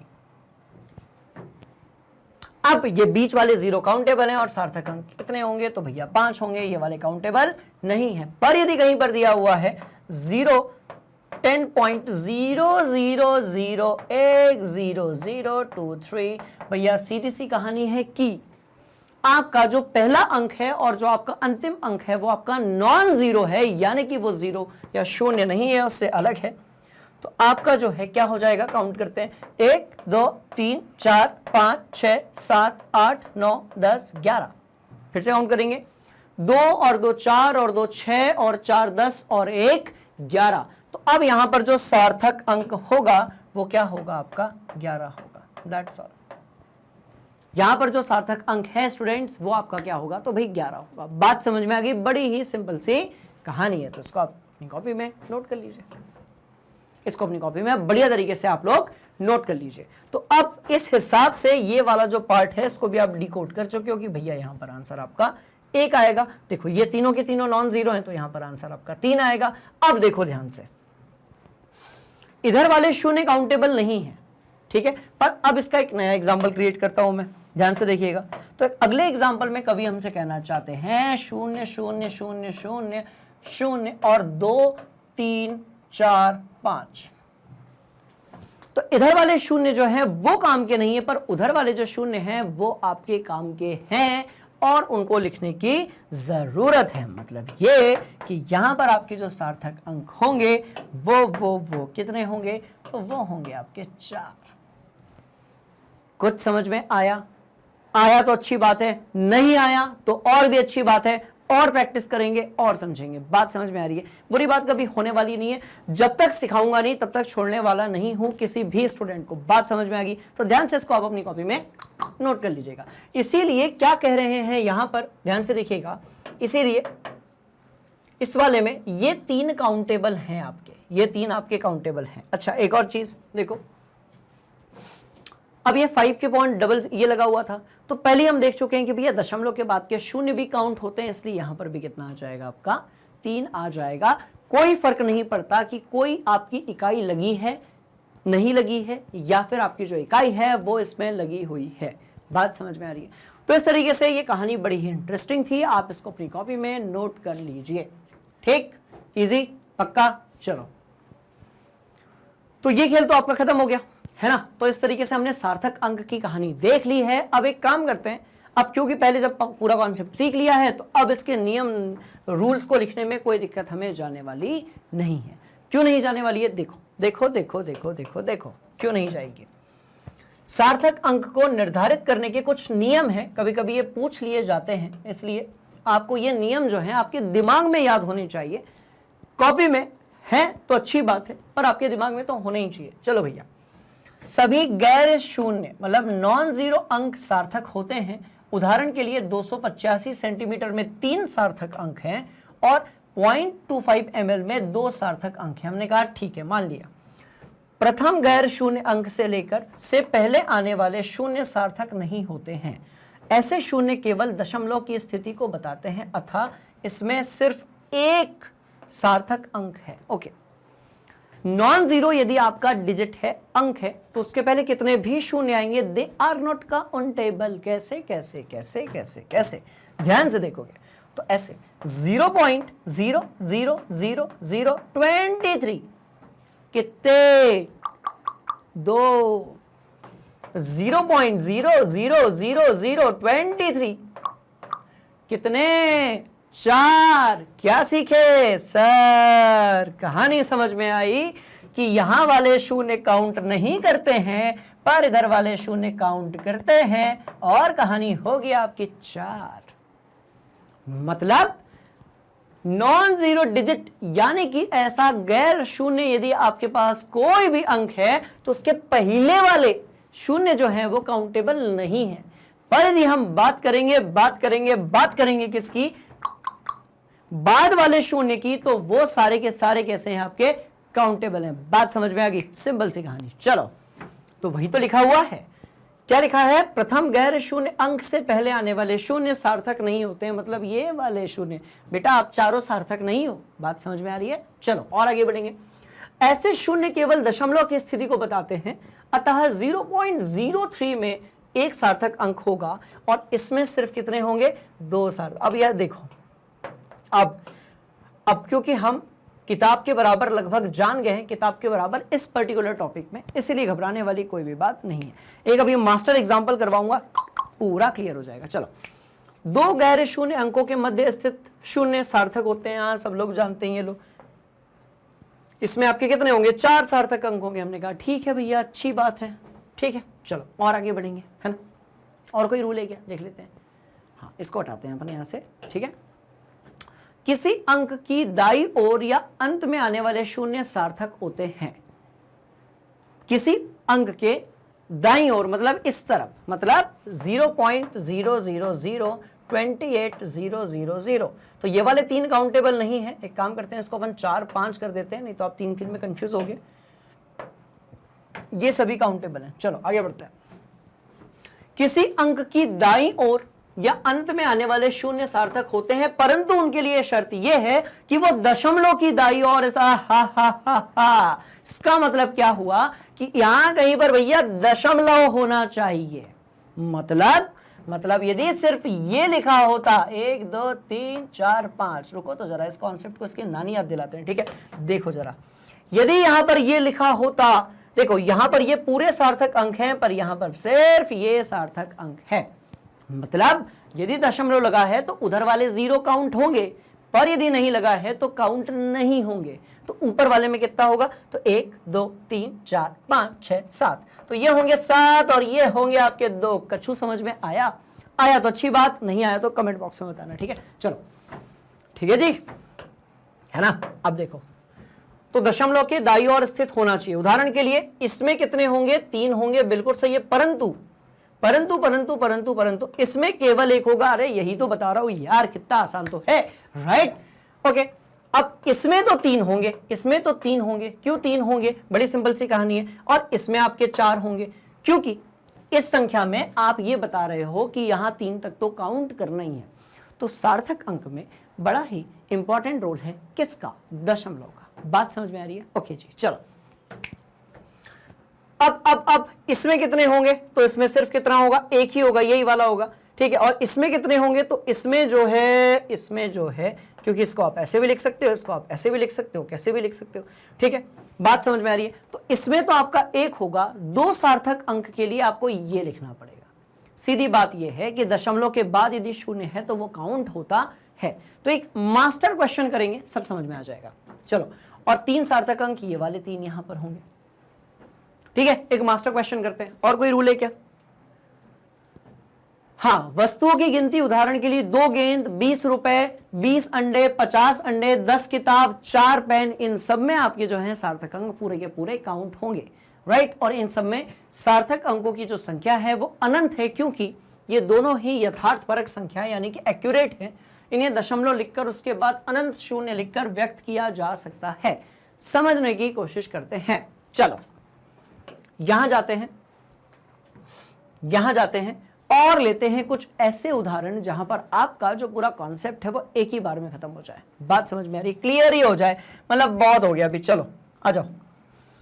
अब लिखा है 2.0002, अब लिखा है 20002, अब लिखा है 0.00020, अब लिखा है, देखो क्या लिखा है, 20 ऐसे, और ये यहां पर 00, अब लिखा है 22 पॉइंट ऐसे, और ये 10⁻⁻²।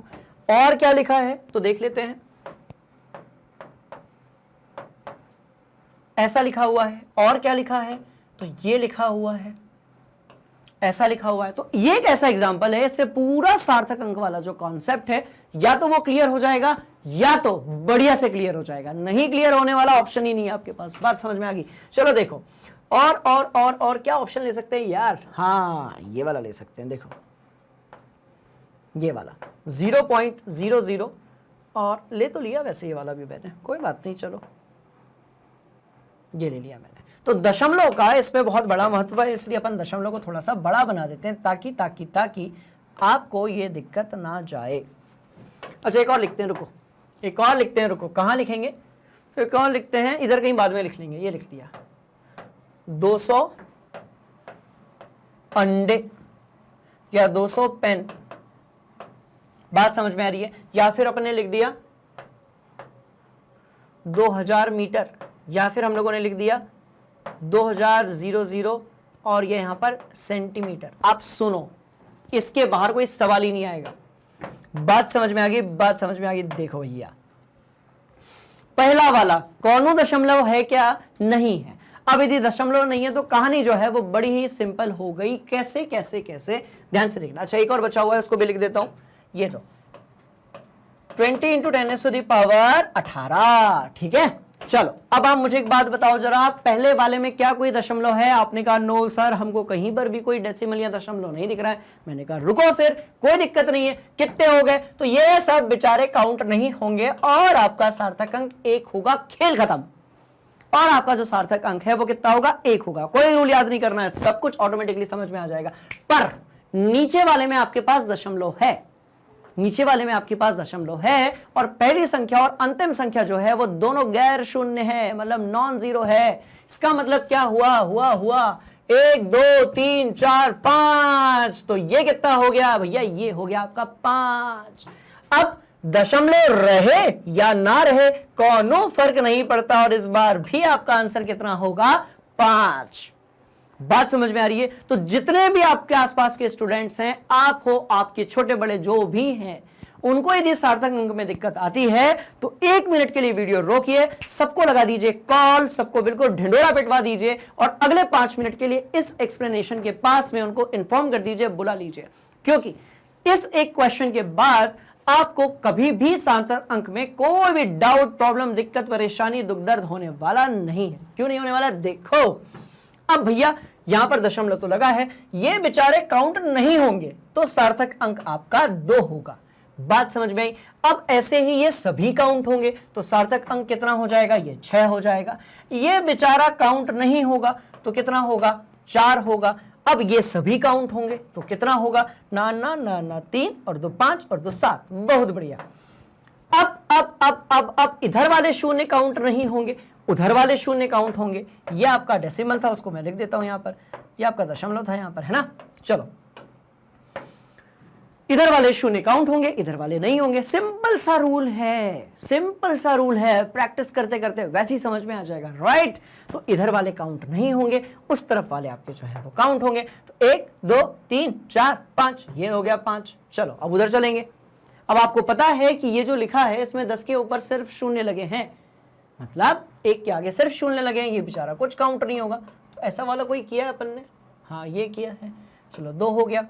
अब 200 पेन है तो इसके सार्थक अंक यहां पर तो 3 है, पर इस 200 के आगे आप यदि इस प्रकार से लिखते हो पॉइंट पॉइंट लगाकर तो अनंत हो सकते हैं। तो फिलहाल में यहां पर कितने हैं, 3 है।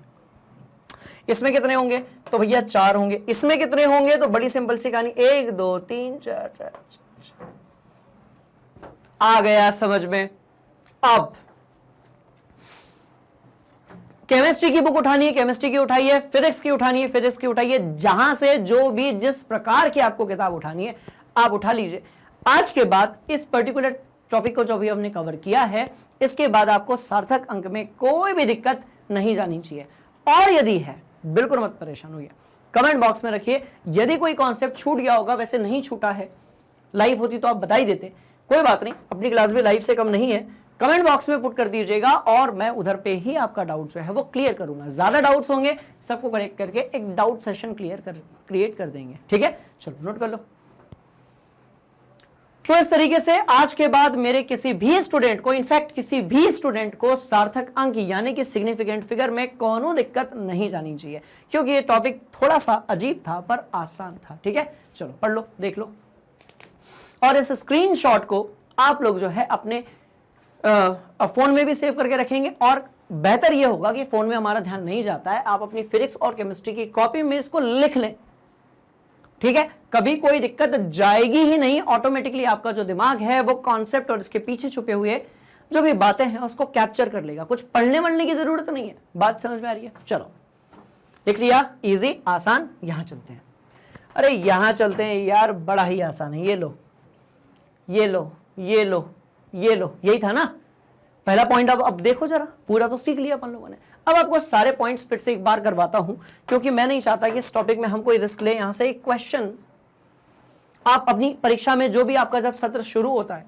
ठीक है, तो जब पहला चैप्टर आप पढ़ते हो तो यहां से क्वेश्चन आते हैं। तो यूनिट टेस्ट में, टर्म में, नीट में, JEE में यहां से क्वेश्चन पूछ लिए जाते हैं, ठीक है। चलिए, तो सभी गैर शून्य अंक सार्थक होते हैं। ये बहुत ही सिंपल सी कहानी है। इसमें 3 होंगे, इसमें कितने होंगे, इसमें 2 होंगे। देखो इसमें 3 होंगे लिखा होगा, इसमें कितने होंगे, तो भैया 2 होंगे। प्रथम गैर शून्य अंक से पहले आने वाले ये सब अपने को पढ़ना ही नहीं है, ठीक है। इसमें सिर्फ 1 होगा लिखा होगा, और इसमें सिर्फ 2 होंगे लिखा होगा। 2 गैर शून्य, ये सब भी अपने को कुछ नहीं पढ़ना है। इसमें 4 होंगे लिखा होगा, दैट्स ऑल। कहां परेशान हो रहे हो, सीधे सवाल देखो, आंसर बताओ, सारे कॉन्सेप्ट क्लियर करवा दिया, ठीक है। चलिए भैया आगे बढ़ रहे हैं। अगले वाले की तरफ, किसी अंक की दाई और ये सब भी अपने को पढ़ने वढ़ने में कोनो इंटरेस्ट नहीं है। यहां पर 3 होंगे, सबको पता है। और निकल भाई, चल यहां पर 1 ही होगा क्योंकि ये 0 है, दशमलव लगा नहीं है। पर इसमें आपके 3 होंगे क्योंकि आपका दशमलव लगा हुआ है। इसमें आपके 4 होंगे, सही बात है। इसमें आपके कितने होंगे, तो इसको आप ऐसे लिख सकते हो, इसलिए इसमें 1 ही होगा। कहां गया, 1 होगा। पर यदि आप बात करोगे तो इसमें आपके 2 होंगे, और यदि आप इसकी बात करेंगे तो इसमें आपके 3 होंगे। That's all. देख लो, रोको, देखो, सीखो और धमाका करके आओ एग्जाम में। बात समझ में आ गई, नोट करो। चलो और आगे बढ़ते हैं। ये लो, वस्तुओं की गिनती विनती वाली बात तो कर चुके हैं भैया। 2 गेंद है आपके पास, क्रिकेट खेलने जाते हो तो रखते हो ना, और 20 अंडे पार्टी करने जा रहे हो आप लोग, राइट। तो 2 गेंद या अंडों के लिए सार्थक अंकों की संख्या अनंत हो सकती है, क्योंकि हम ये यहां पर ऐसे कुछ भी लिख सकते हैं। इसमें तो 2 ही रहेगी, पर इसमें अब बताओ जरा कितने। तो ये तो गेम हो गया यार, जितने चाहो वैसे लिखते जाओ और कॉन्सेप्ट जो है वो समझ में आता जाएगा। तो क्या गेम हुआ, 1 2 3 4 5 6 7 8 9 10, कितने ज्यादा हो गए क्या जोश में, 5 और 5 10 और 11, तो इसमें कितना होगा, तो इसमें होगा आपका 11। कछु समझ में आया, बोलिए यस सर, सीख गए, ठीक है जी। चलिए, तो इस तरीके से जो था हमारा सार्थक अंक वाला जो भाग है वो बहुत बढ़िया तरीके से खत्म हो चुका है, ऐसा मुझे लग रहा है। यदि आपको भी ऐसा लग रहा है तो आप प्लीज इन्फॉर्म कीजिएगा। यदि नहीं लग रहा है कोई परेशानी नहीं, आप कमेंट बॉक्स में जो भी डाउट है, जैसा भी डाउट है, 2 रुपए का डाउट है, 50 रुपए का डाउट है, जैसा भी डाउट है, मतलब छोटा डाउट है, बड़ा डाउट है, जैसा भी डाउट है आप पूछ लीजिएगा। बात समझ में आ रही है, उधर पे ही घुसकर उस टॉपिक को, उस डाउट को जो है वो क्लियर करेंगे। बात समझ में आ गई, घबराने वाली कोई बात नहीं है। चलो, तो जैसा कि मैंने आपको बताया था कि आज हम 3 चीजों को कवर कर रहे हैं, जिसमें पहला साइंटिफिक नोटेशन था, जिसको हम लोग वैज्ञानिक संकेतन कहते हैं। दूसरा आपका सिग्निफिकेंट फिगर यानी कि सार्थक अंक था। और तीसरा जो हम पढ़ने जा रहे हैं अब, उसका नाम है आपका क्या, विमीय विश्लेषण यानी कि आपका डायमेंशनल एनालिसिस। बात समझ में आ गई। तो अब हम बात करने वाले हैं किसकी, हम बात करने वाले हैं विमीय विश्लेषण की। बड़ा इंपॉर्टेंट टॉपिक है, केमिस्ट्री में भी यहां से सवाल आएगा और फिजिक्स में तो यहां से भयंकर वाले क्वेश्चन आते हैं। इंटरेस्टिंग बात, नीट जेईई आपकी जो परीक्षाएं होती हैं उनमें यहां से क्वेश्चंस पूछ लिए जाते हैं। बड़ा ही हॉट एंड इंपॉर्टेंट टॉपिक है। एक काम करते हैं, इस टेबल को अपनी कॉपी में बनाओ, बढ़ते हैं आगे, निपटाते हैं इस टॉपिक को इफेक्टिवली, ठीक है, बनाओ। चलिए, तो टेबल तो आपका बन ही गया होगा, टीपने में आप लोग एकदम उस्ताद है, टीपना बता दो बस, बड़े जल्दी से नोट कर लेते हैं आप सभी। तो भैया टेबल आपका बन चुका है। कहानी क्या है, ये विमीय विश्लेषण के पीछे की कहानी ध्यान से देखिएगा क्या है। अब आपको ये तो पता चल गया होगा कि जब भी आप केमिस्ट्री की बात करें या स्पेशली आप फिजिक्स की बात करें तो हमारे आसपास बहुत सारी भौतिक राशियां हैं। कैसी है भाई, लंबाई है, द्रव्यमान है, समय, और भी बहुत सारे। जितनी चीजें आप साइंस में सुनते हो जिनकी कोई ना कोई इकाई होती है, वो सारी की सारी हैं भौतिक राशियां। कहने का मतलब ये है कि फिजिक्स केमिस्ट्री को आप यदि एक बहुत बड़ी मूवी मानते हैं, एक पिक्चर मानते हैं, तो इसके अंदर की जो भौतिक राशियां हैं वो अलग अलग से कैरेक्टर्स हैं। बात समझ में आ गई। जैसे कि आपने टेम्परेचर सुना होगा, आपने फ्रीक्वेंसी यानी कि आवृत्ति सुनी होगी, आपने तरंगदैर्घ्य यानी कि वेवलेंथ सुनी होगी, आपने गति सुना होगा, वेग सुना होगा, आपने दूरी, अंतर, ये सारी चीजें सुनी होगी, समय सुना होगा, बल सुना होगा, गति सुनी होगी, ऊर्जा सुनी होगी, कार्य सुना होगा, शक्ति सुनी होगी, विद्युत धारा सुनी होगी, पोटेंशियल यानी कि विभव सुना होगा। ऐसी बहुत सारी चीजें आपने सुनी होगी। तो ये सारी जो चीजें होती हैं इनको हम क्या कहते हैं भैया, भौतिक राशि। बात समझ में आ रही है। पर ये जितनी भौतिक राशियां होती हैं इनमें से हमें फोकस करनी है 7 मुख्य भौतिक राशियों पर, और 7 में से भी जो 5 है उससे अपना काम चल जाता है। और इसके लिए हम बनाते हैं विमीय सूत्र यानी कि डायमेंशनल फॉर्मूला। बात समझ में आ रही है। तो हालांकि एक ऐसा टॉपिक है जो कि फिजिक्स में आपको काफी आप एक्सटेंड करके डीप में आप पढ़ने वाले हैं, और केमिस्ट्री में भी उसका एक छोटा सा हम लोग जो है नजारा पेश करते हैं और देख लेते हैं कि भैया इसके अंदर है क्या। बात समझ में आ गई। तो देखो क्या है कहानी, ध्यान से देखिएगा। तो क्या है क्या है क्या है क्या है क्या है, देखो हमारे पास जैसा कि मैंने आपको बताया कि बहुत सारी भौतिक राशियां हैं, 30-40 के आसपास भौतिक राशियां हैं। किताब ओपन करो, भौतिक राशि मिलेगी आपको। पर इनमें से हमारे पास 7 मुख्य भौतिक राशियां होती हैं, जिनमें से 5 भौतिक राशियां ज्यादा इंपॉर्टेंट होती हैं। बात समझ में आ रही है। तो ये जो भौतिक राशियां होती हैं इसके लिए क्या क्या होता है, तो इसके लिए प्रतीक होता है। कैसे लिखोगे भाई, प्रतीक होता है। और क्या होता है, एसआई मात्रक का नाम होता है और एसआई मात्रक का प्रतीक होता है। तो ये सब आज पहले से पढ़ते आ रहे हो, इसमें कुछ भी नया नहीं है। तो कौन से हो गए, तो लंबाई हो गई, कैसे दर्शाओगे, छोटू वाले एल से, द्रव्यमान हो गया एम से, समय टी से, विद्युत धारा आई से, ऊष्मा गति क्या कैपिटल टी से, उसके बाद पदार्थ की जो मात्रा है उसको एन से। पदार्थ की जो मात्रा होती है उसी को हम लोग बोलते हैं मोलों की संख्या, और उसको हम दर्शाते हैं किससे भैया, एन से। और ज्योति तीव्रता होती है आई न्यू, यानी कि ल्यूमिनियस इंटेंसिटी। यानी कि अब ये क्या होती है समझ लेते हैं। आप एक बात बताओ, आप जिस रूम में अभी बैठे हुए हो वहां आसपास कोई ट्यूबलाइट, सीएफएल, एलईडी जल रहा होगा, राइट। आप उस एलईडी को ऐसे ऐसे बढ़िया तरीके से देख सकते हो, कोई दिक्कत वाली बात नहीं है। पर यदि उस एलईडी की जगह पर एक लेजर लाइट हो तो आप उस लेजर लाइट को बढ़िया से नहीं देख सकते हो। बात समझ में आई, क्योंकि जो लेजर लाइट है उसकी जो तीव्रता है वो आंखों में चुभन पैदा करती है। तो इसका मतलब लेजर लाइट की जो ज्योति तीव्रता है वो बहुत ही ज्यादा होती है। तो उसको अपन बोलते हैं ल्यूमिनियस इंटेंसिटी। ल्यूमिन का मतलब होता है प्रकाश, इंटेंसिटी का मतलब होता है तीव्रता। तो उसको अपन बोलते हैं ज्योति तीव्रता, या फिर हम बात करते हैं उसके बारे में ल्यूमिनियस इंटेंसिटी की। ठीक है, चलिए। तो ये 7 मुख्य भौतिक राशियां हैं भैया, बहुत सारी होती है, उसमें से ये 7 मुख्य हैं। और इन सब का होता है विमीय सूत्र। क्या होता है, तो इन सब का होता है विमीय सूत्र। सूत्र सवाल पैदा होता है कि ये विमीय सूत्र क्या है। तो बड़े ध्यान से देखिएगा, अभी फिजिक्स और केमिस्ट्री में इसके बड़े उपयोग हैं, अनुप्रयोग हैं, बहुत काम है इसके। कैसे, तो मैं यहां पर लिख देता हूं विमीय सूत्र क्या कहते हो, ये लो। तो यहां पर मैंने लिख दिया विमीय सूत्र, और इन सब के लिए होते हैं आपके विमीय सूत्र। यदि आप बात करेंगे लंबाई की तो इसका विमीय सूत्र क्या होगा, तो ये होगा आपका कैपिटल एल। यदि आप बात करेंगे द्रव्यमान की तो ये आपका मास है, तो कैपिटल एम। यदि आप बात करेंगे किसकी, टाइम की, तो ये होगा आपका टी। यदि आप बात करेंगे करंट की तो ये होगा आपका ए। यदि आप बात करेंगे ऊष्मागतिक तापमान की तो ये होगा के। मोल की यदि आप बात करेंगे तो ये मोल ही होगा। और यदि आप ज्योति तीव्रता की बात करेंगे तो ये आपका क्या है, तो भैया ये आई ही होगा। बात समझ में आ गई। तो ये सारे जो हैं विमीय सूत्र हैं, इनमें से ऊपर के जो 5 है वो आपके लिए बड़े ही काम के हैं। और इसको हम विश्लेषण कैसे करते हैं, इस कहानी को हम लोग बढ़िया तरीके से देख लेते हैं। बात समझ में आई। तो सबसे पहले निकालना शुरू करते हैं सबके विमीय सूत्र, ध्यान से देखिएगा। और इंटरेस्टिंग बात क्या है कि यदि आपको ये 7 विमीय सूत्र पता है, डायमेंशनल फॉर्मूले पता है, तो इससे आप किसी भी दूसरी भौतिक राशि, जिसको हम फिजिकल प्रॉपर्टीज कहते हैं, जो दूसरी आपकी जो भौतिक इकाइयां हैं, आप उनको क्या कर सकते हो, आप उनका विमीय सूत्र निकाल सकते हो। कैसे कर सकते हो, उदाहरण के साथ समझेंगे। सिंपल सी है कहानी, जो मुझे है आप लोगों को बतानी, राइट। अब देखो कहानी क्या है, कहानी क्या है, कहानी क्या है, कहानी क्या है, ध्यान से देखिएगा भैया। एक तरफ लंबाई लिखी हुई है, ठीक है, एक तरफ आपकी जो है क्या लिखा हुआ है, समय लिखा हुआ है, और एक तरफ जो है लंबाई हो गई, समय हो गया, और क्या बचा, तो लंबाई हो गई, समय हो गया, और द्रव्यमान हो गया। इन 3 से शुरू करते हैं, ऑटोमेटिकली आपको कहानी समझ में आ जाएगी। लंबाई जो है उसका क्या होगा, क्या होगा, क्या होगा, क्या होगा, क्या होगा, तो लंबाई का देख लेते हैं, समय का देख लेते हैं, द्रव्यमान का देख लेते हैं।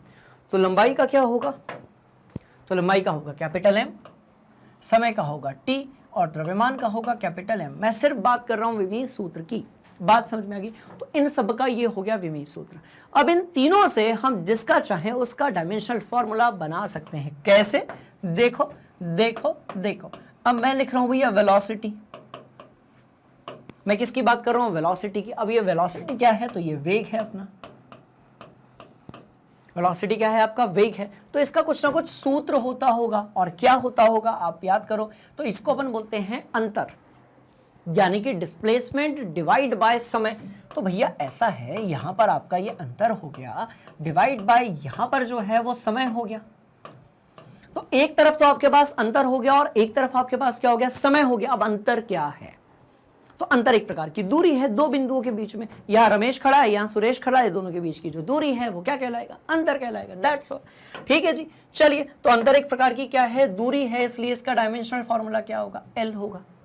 समय जो है इसका क्या होगा, तो भैया टी होगा, ऊपर चला जाएगा और क्या बन जाएगा ये, तो ये बन जाएगा एल टी माइनस वन, रुको, एल टी माइनस वन, इतना कर लोगे? बोला यस सर कर लेंगे, कुछ है ही नहीं इसमें। तो वेलोसिटी निकाल लिया, अब ये आपका आंसर हो गया। तो एल टी माइनस वन जो है ये आपका विमीय सूत्र होगा, किसका? वेलोसिटी यानी कि वेग का। क्या होगा?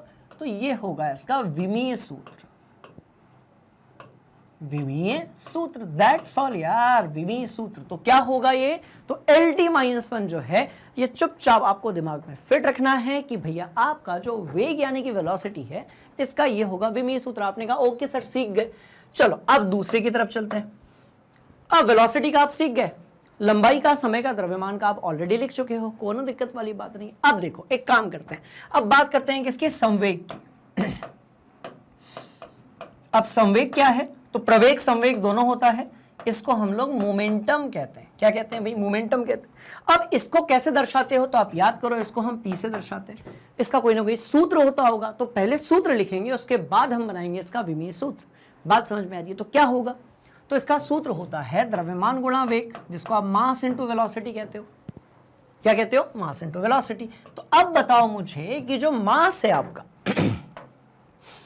जो मास यानी कि आपका द्रव्यमान है, उस द्रव्यमान का विमीय सूत्र क्या है? तो भैया वो है आपका m।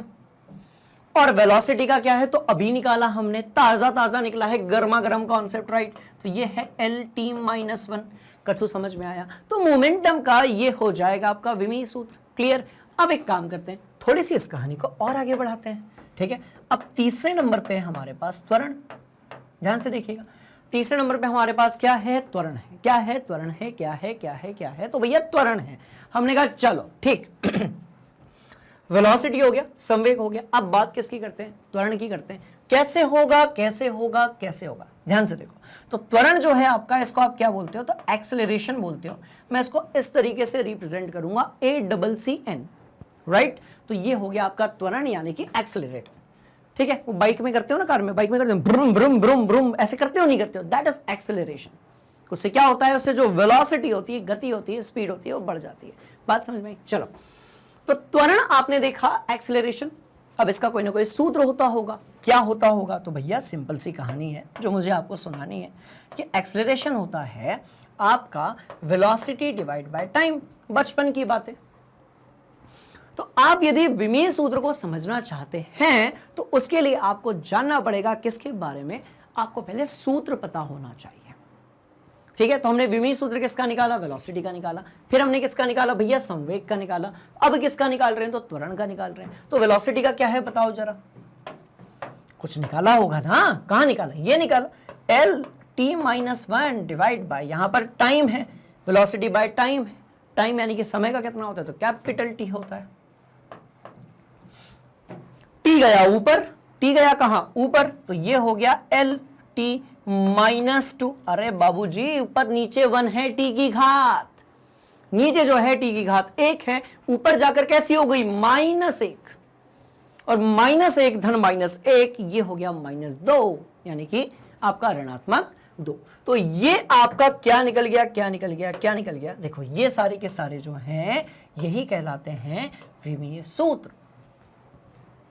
यही सारे क्या कहलाते हैं? विमीय सूत्र। अब एक काम करते हैं, इसका निकालते हैं। चलो, तो बस यही सब तो पूछा जाएगा। अब चौथे नंबर पे कोई आपसे बोल रहा है कार्य का निकाल कर दिखाओ। तो जब कभी भी कोई आपसे यदि ये बोले कि कार्य का या किसी भी भौतिक राशि का विमीय सूत्र निकाल कर दिखाओ, तो आपके दिमाग में सबसे पहली जो चीज आनी चाहिए वो आने चाहिए ये सात।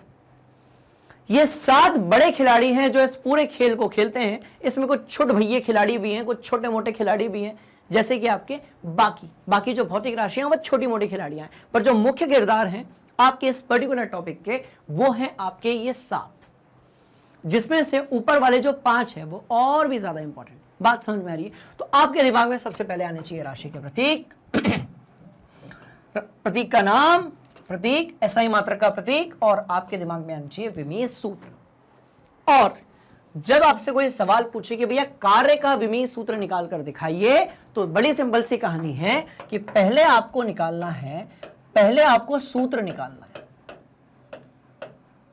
पहले जो है आपको कौन सी चीज निकालनी है? सूत्र निकालना है। फिर सूत्र के बाद आप क्या बनाओगे? विमीय सूत्र बनाओगे। बिना सूत्र निकाले आप बता ही नहीं सकते कौन सी भौतिक राशियां उसमें, बात समझ में आ रही है? तो बिना सूत्र निकाले आप बता नहीं सकते कि उसके अंदर कौन सी भौतिक राशियां हैं, और यदि आप ये नहीं बता सकते कि उसमें कौन सी भौतिक राशियां हैं तो आप विमीय सूत्र कैसे बनाओगे? बात समझ में आई? तो किसका निकालेंगे भैया? कार्य का। अब कार्य क्या होता है तो पहले से हम जानते कि भैया वर्क होता है। बात समझ में आ रही? पढ़ते तो हिंदी में है पर इसकी जो चिन्ह है वो तो इंग्लिश में ही आपके। तो कार्य आपका वर्क है। अब वर्क क्या होता है? तो वर्क होता है आपका फोर्स इनटू डिस्प्लेसमेंट, यानी कि बल गुणा आपका जो अंतर है, तो फोर्स हो जाएगा और क्या हो जाएगा? डिस्प्लेसमेंट हो जाएगा। एस बोले तो आपका डिस्प्लेसमेंट यानी कि आपका अंतर। ठीक है, तो कैसे निकलेगा? बड़ी सिंपल सी कहानी है। फोर्स का निकाला है क्या अपन ने? नहीं निकाला, कोई बात नहीं, कोई बात नहीं। फोर्स का निकाल लेते हैं पहले। ठीक है, पहले इतना नोट कर लो। चलो कर लिया, तो एक काम करते हैं पहले फोर्स का ही निकाल लेते हैं। डायरेक्ट भी निकाल सकते हो। अरे कहा ये किया मैंने, डायरेक्ट भी निकाल सकते हैं। चलो चलो चलो चलो चलो चलो चलो चलो चलो चलो चलो चलो लिख ही लेंगे इतने में तो अपन, है ना? चलो तो एक काम करते हैं, डायरेक्ट भी निकाल सकते हैं, कोई परेशानी वाली बात नहीं है। तो W इज इक्वल टू क्या हो गया? फोर्स इनटू डिस्प्लेसमेंट, यानी कि बल गुणा दूरी, बल गुणा अंतर। राइट। अब ये जो आपका फोर्स होता है ये क्या होता है? तो सारे फॉर्मूले हमने कक्षा 9 में, कक्षा 10 में पढ़े हुए हैं स्टूडेंट्स। ये जो आपका बल होता है, फोर्स होता है, ये बेसिकली क्या है? तो ये है मास इनटू एक्सेलरेशन, यानी कि द्रव्यमान गुणा त्वरण, है ना? तो यदि हम फोर्स को लिखेंगे तो कैसे लिखेंगे? तो एक मिनट रुको रुको रुको रुको रुको रुको रुको, यहाँ पर एस आ जाएगा, ये आपका अंतर हो गया, और रुको, तो ये हो जाएगा मास इनटू एक्सेलरेशन इंटू लगा दो यहाँ पे। चलो रुको, इंटू लगा दो और ये यहाँ पर आप ऐसे लिखो। चलो यार ठीक है, और ये ऐसे हो गया, छोटा एस रहेगा। ठीक है, छोटा वाला एस रहेगा क्योंकि ये आपकी दूरी है। चलिए भैया, तो वर्क यानी कि कार्य आपका जो रहेगा वो क्या रहेगा? बल गुणा डिस्प्लेसमेंट, यानी कि आपका अंतर रहेगा। और अब इसमें आपने और शॉर्ट में आप लेकर आए तो आपको क्या मिला? तो आपको मिला फोर्स की जगह पर मास इनटू एक्सेलरेशन। आपने कहा अच्छा इतनी सी बात, ये लो भाई। अब आप मुझे ये बताओ, छोटी सी बात है, मास यानी कि द्रव्यमान का कुछ होता है? बिल्कुल होता है। क्या होता है? m होता है। ठीक है, एक्सेलरेशन यानी त्वरण का कुछ होता है? ये निकाला था अपन ने त्वरण का, तो कितना होता है भैया? LT-2 होता है। ये लो LT-2 होता है। S यानी कि आपका क्या था? तो ये आपका अंतर था। S जो था ये आपका क्या था? लिख देते हैं इसको भी, घबराने वाली कोई बात नहीं है। चलो ये अंतर था, डिस्प्लेसमेंट था, और ये क्या है? तो ये आपका बल है। बस इतनी सी कहानी थी। राइट। तो अब ये अंतर जो है इसका क्या होगा? तो इसका भी तो आपका L ही होगा ना। अब एक L यहां दिख रहा है, एक L उधर दिख रहा है, दोनों की जो घात है वो एक है। दोनों L को आप क्या करेंगे? एक दूसरे से गुणा कर देंगे। और जैसा कि आप जानते हैं कि ये बड़ी ही सिंपल सी मैथ्स है, तो ये हो जाएगा ml की पावर 2 और t की पावर -2। क्या कहते हो? खेल खत्म हो चुका है। राइट। तो इस तरीके से आप किसी का भी निकाल सकते हो आपका जो डायमेंशनल फॉर्मूला है या फिर विमीय सूत्र है वो। निकाल लिया, कोई दिक्कत वाली बात एक बार फिर से करते हैं। ठीक है, कंफ्यूजिंग आपको इसलिए हो सकता है क्योंकि अलग अलग टाइप के सिंबल्स हैं। कैसे हैं बताता हूं, देखो एक काम करो ना, पहले इसको नोट तो करो। बहुत ही सिंपल है, बहुत ही आसान है, इसको नोट कर लो पहले। ठीक है, कर लिया। अब देखो 3-4 चीजें हैं, ध्यान से देखना। अब आप कह रहे हो भैया भौतिक राशि, हमने कहा ठीक है, भौतिक राशि का कोई ना कोई क्या होगा? प्रतीक होगा, तो L से रिप्रेजेंट किया। इसकी कोई ना कोई इकाई होगी तो मीटर किया। अब मीटर को हमेशा मीटर थोड़ी लिखेंगे, M से रिप्रेजेंट करेंगे। और एक नई चीज में जुड़ गई, एंड दैट इज व्हाट? विमीय सूत्र। क्या जुड़ा? विमीय सूत्र। ये सब कुछ आप कक्षा 9 से पढ़ते हुए आ रहे हो, इस बार सिर्फ एक उसमें नई चीज जुड़ गई, एंड दैट इज व्हाट? विमीय सूत्र। बड़ी ही सिंपल सी कहानी है कि ये सब कुछ आपने 9वीं में पढ़ा है। तो यदि ये टॉपिक 9वीं में सादा डोसा था तो कक्षा 11वीं में आकर ये बन गया है मसाला डोसा, क्योंकि अब इसमें मसाला भी जुड़ गया है। बात समझ में आ रही है? तो जो चीज आपकी कक्षा 9 में सादा डोसा जैसी थी वो कक्षा 11वीं में आकर बन गई है मसाला डोसा। और मसाला डोसा यदि है तो भैया बनाने में भी समय ज्यादा लगेगा, मेहनत भी थोड़ी सी ज्यादा लगेगी, ध्यान भी थोड़ा सा ज्यादा देना पड़ेगा, पर खाने में भी मजा आएगा। मतलब ये कि कॉन्सेप्ट को समझने में भी हमें आएगा मजा। बात समझ में आ गई? सिंपल सी कहानी थी और यही मुझे आप लोगों को सुनानी थी। तो हर इकाई का प्रतीक होता है, मात्रक का नाम होता है, मात्रक का प्रतीक होता है और होता है विमीय सूत्र। ठीक, तो अब क्या है, जो 9th क्लास के 10th क्लास के जो स्टूडेंट्स होते हैं, जो कि कुछ समय पहले आप लोग भी थे, उनसे इधर से क्वेश्चंस पूछ लिए जाते थे, पर क्योंकि अब आप कक्षा 11वीं में आ चुके हो, इसलिए अब आपसे यहां से भी क्वेश्चन पूछा जाएगा, जिसको हम बोलते हैं विमीय सूत्र। और विमीय सूत्र निकालने के लिए आपको पता होना चाहिए किसी भी भौतिक राशि का सूत्र। अब क्या है भाई, लंबाई है, समय है, द्रव्यमान है, ये तो बेसिक भौतिक राशियां हैं, इनका सूत्र लिखने की जरूरत अपने को है ही नहीं, सीधे इसका विमीय सूत्र अपने को याद रखना है। बात समझ में आ गई? पर यदि किसी और का आप निकालना चाहो पर यदि किसी और का भी आप निकालना चाहो तो उसका विमीय सूत्र आप इस तरीके से निकाल सकते हो। बात समझ में आ गई? सिंपल सी कहानी, एकदम आसान सी ये कहानी है, इसको अपनी कॉपी में नोट कर लो। पर विमीय सूत्र निकालने के लिए आपको आपको आपको पता होना चाहिए कौन सी चीजें, तो भैया आपको पता होना चाहिए सूत्र। बात समझ में आ गई? बहुत ही आसान था। चलिए कुछ और सवाल करेंगे। क्लियर? पक्का? चलो, कौन से हैं जो आपको पता होने चाहिए, याद रखिए आप ये सभी। लंबाई, तो भैया लंबाई में अंतर आ गया, दूरी आ गया, सब कुछ आ गया। लंबाई में चौड़ाई आ गया, ऊंचाई आ गया, सब आ गया लंबाई में। और इसका क्या डायमेंशन फॉर्मूला है, तो एल है। द्रव्यमान द्रव्यमान द्रव्यमान द्रव्यमान का क्या है, तो कैपिटल एम। ठीक है, और बात किसकी करेंगे, लंबाई हो गया, द्रव्यमान हो गया, और किसकी बात करेंगे, किसकी बात करेंगे, तो भैया तापमान की बात कर लेते हैं। चलो, तो तापमान का विमीय सूत्र क्या है, तो कैपिटल टी है। ठीक है, समय की बात, तापमान का सॉरी के है, सिंबल नहीं, हमें विमीय सूत्र की बात कर रहे हैं, के है। और समय का यदि आप बात करोगे तो कैपिटल टी है, इसका क्या है, कैपिटल टी है। और यदि हम विद्युत धारा की बात करेंगे तो इसका जो है कैपिटल ए है। ये 5 याद कर लिए, खत्म खेल। कैसे, देखो, अब यदि आपसे कोई पूछता है कि भैया आवेश का बताओ, हमने कहा आवेश, ऐसे छोटे मोटी चीजों को तो हम जेब में लेकर घूमते हैं। बात समझ में आ रही है? ऐसे छोटे मोटे कॉन्सेप्ट्स को तो हम ऐसे चिल्लर के रूप में जेब में लेकर घूमते हैं। तो अब बात हो रही है आवेश की। तो भैया ऐसा है, किसी का भी यदि आपको विमीय सूत्र पता होना चाहिए तो पहले सूत्र फिर विमीय सूत्र। पहले क्या पता होना चाहिए, सूत्र, और उसके बाद पता होना चाहिए विमीय सूत्र। तो लिख लो लिख लो लिख लो लिख लो लिख लो लिख लो। सिंपल सी ये कहानी है। और क्या है, किसी भौतिक राशि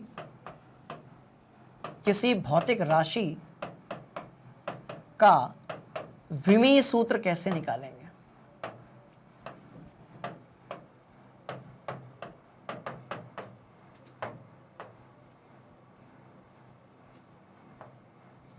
किसी भौतिक राशि का विमीय सूत्र कैसे निकालेंगे, सुनो कैसे निकालेंगे। बड़ी ही सिंपल सी कहानी है, एक लाइन की कहानी है। पहले सूत्र, पहले क्या निकालेंगे, पहले ध्यान से देखिएगा, पहले निकालेंगे सूत्र जिनमें आधारभूत यानी कि बेसिक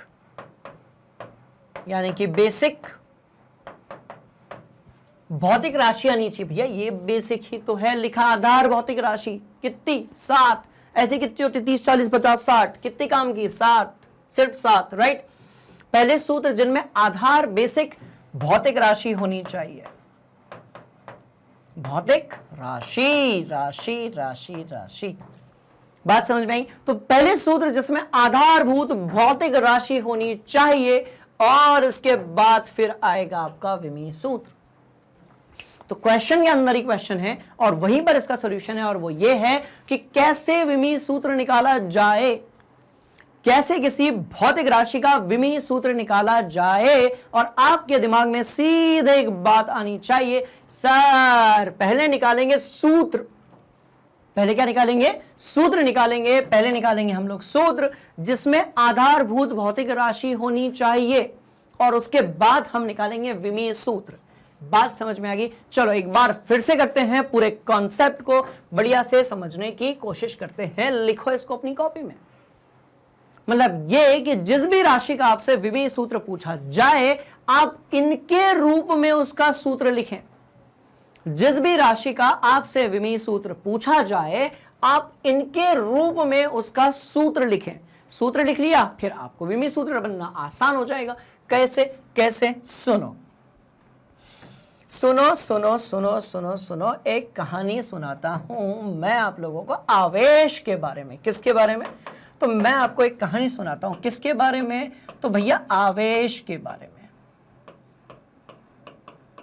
तो मैं आपको एक कहानी सुनाता हूं जो कि बड़ी ही आसान है। किसके बारे में? आवेश के बारे में। बात समझ में आ गई?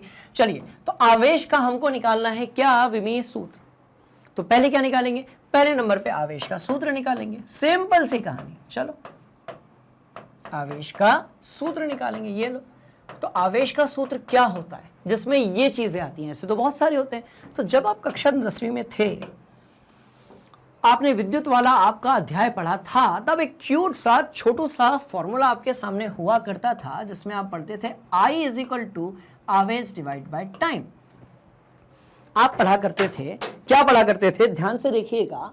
आप सब पढ़ा करते थे कि विद्युत धारा जो आपका है, राइट, आप पढ़ा करते थे कि आपका जो धारा है वो आपका आवेश है बटे क्या है भैया? समय है। हमने कहा ठीक है, आपने सूत्र बना लिया। अब बचा क्या?